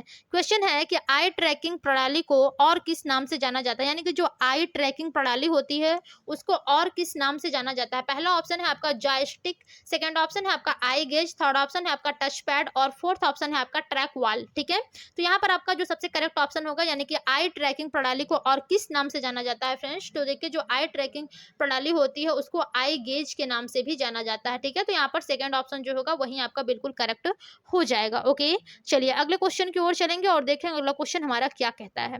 क्वेश्चन है कि सॉफ्टवेयर और कार्यक्षमता जो टाइप करने या क्लिक करने के लिए आवश्यक प्रयास को कम करने में कौन सहायक करता है, यानी कि जो सॉफ्टवेयर और आपका जो कार्य क्षमता होता है, ठीक है, जो टाइप करने या फिर क्लिक करने के लिए आवश्यक प्रयास को कम करने में कौन सहायता करता है? पहला ऑप्शन है आपका त्वरक, सेकंड ऑप्शन है आपका वैकल्पिक कीबोर्ड, थर्ड ऑप्शन है आपका आई ट्रैकिंग और फोर्थ ऑप्शन है आपका माउस। ठीक है, तो यहाँ पर आपका जो सबसे करेक्ट ऑप्शन होगा फ्रेंड्स वो आपका त्वरक हो जाएगा। ठीक है, ऑप्शन नंबर आपका जो फर्स्ट होगा वही बिल्कुल करेक्ट हो जाएगा। ओके, चलिए अगला क्वेश्चन है आपका कि ऑन स्क्रीन कीबोर्ड के निम्न में से कौन सा कार्य है, यानी कि जो ऑन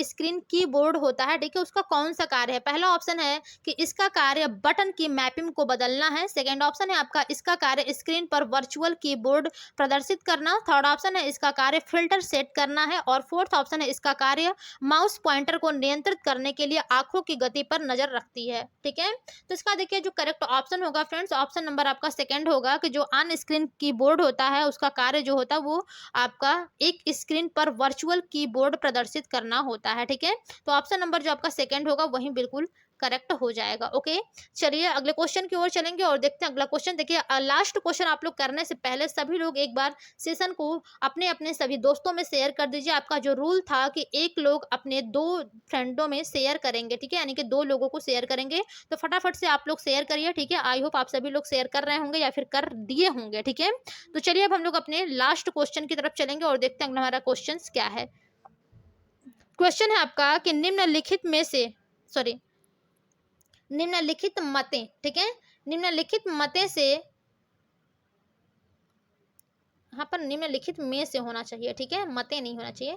निम्नलिखित में से किसकी सहायता से पहले देखे गए पृष्ठों को ढूंढना या वेब पते को टाइप करने की आवश्यकता के बिना जल्दी से पृष्ठों पर पहुंचा जा सकता है? पहला ऑप्शन है आपका बुकमार्क, सेकंड ऑप्शन है आपका पृष्ठ मानचित्र, थर्ड ऑप्शन है आपका संचित लिंक और फोर्थ ऑप्शन है आपका इनपुट। तो यहाँ पर देखिए जो सबसे करेक्ट ऑप्शन होगा फ्रेंड्स वो आपका हो जाएगा ऑप्शन नंबर फर्स्ट, यानी कि बुकमार्क। ठीक है, तो यहाँ पर फर्स्ट ऑप्शन आपका बिल्कुल करेक्ट हो गया। तो देखिए आज की क्लास में हम लोगों ने अपने श्योर सीरीज के 101, ठीक है, यानी कि 101 क्वेश्चंस को कंप्लीट किया है। कल हम लोग 102 क्वेश्चन से स्टार्ट करेंगे और देखते हैं कहाँ तक क्वेश्चंस हमारा जाता है। ठीक है, हो सकेगा तो कल मैं आप लोगों को कंप्लीट करा दूंगी पार्ट 2 में इसको। ठीक है, यदि नहीं हो पाएगा तो फिर पार्ट 3 यानी कि पार्ट 3 भी हम इसको देंगे। अभी अब श्योर सीरीज वाले क्वेश्चन देखिए कल तो शायद ही मैं दे पाऊँ, क्योंकि कल मैं आप लोगों को जो आप लोगों के बुक से बनाया हुआ क्वेश्चन है उसका मैं यानी कि मैराथन क्लास आप लोगों को कराऊंगी। ठीक है, तो चलिए फ्रेंड्स, आई होप आप सभी लोगों को आज का सेशन पसंद आया हो। जिन लोगों को पीडीएफ लेना हो मैं स्टार्टिंग में ही बता दी हूँ। ठीक है, व्हाट्सएप नंबर पे आप लोग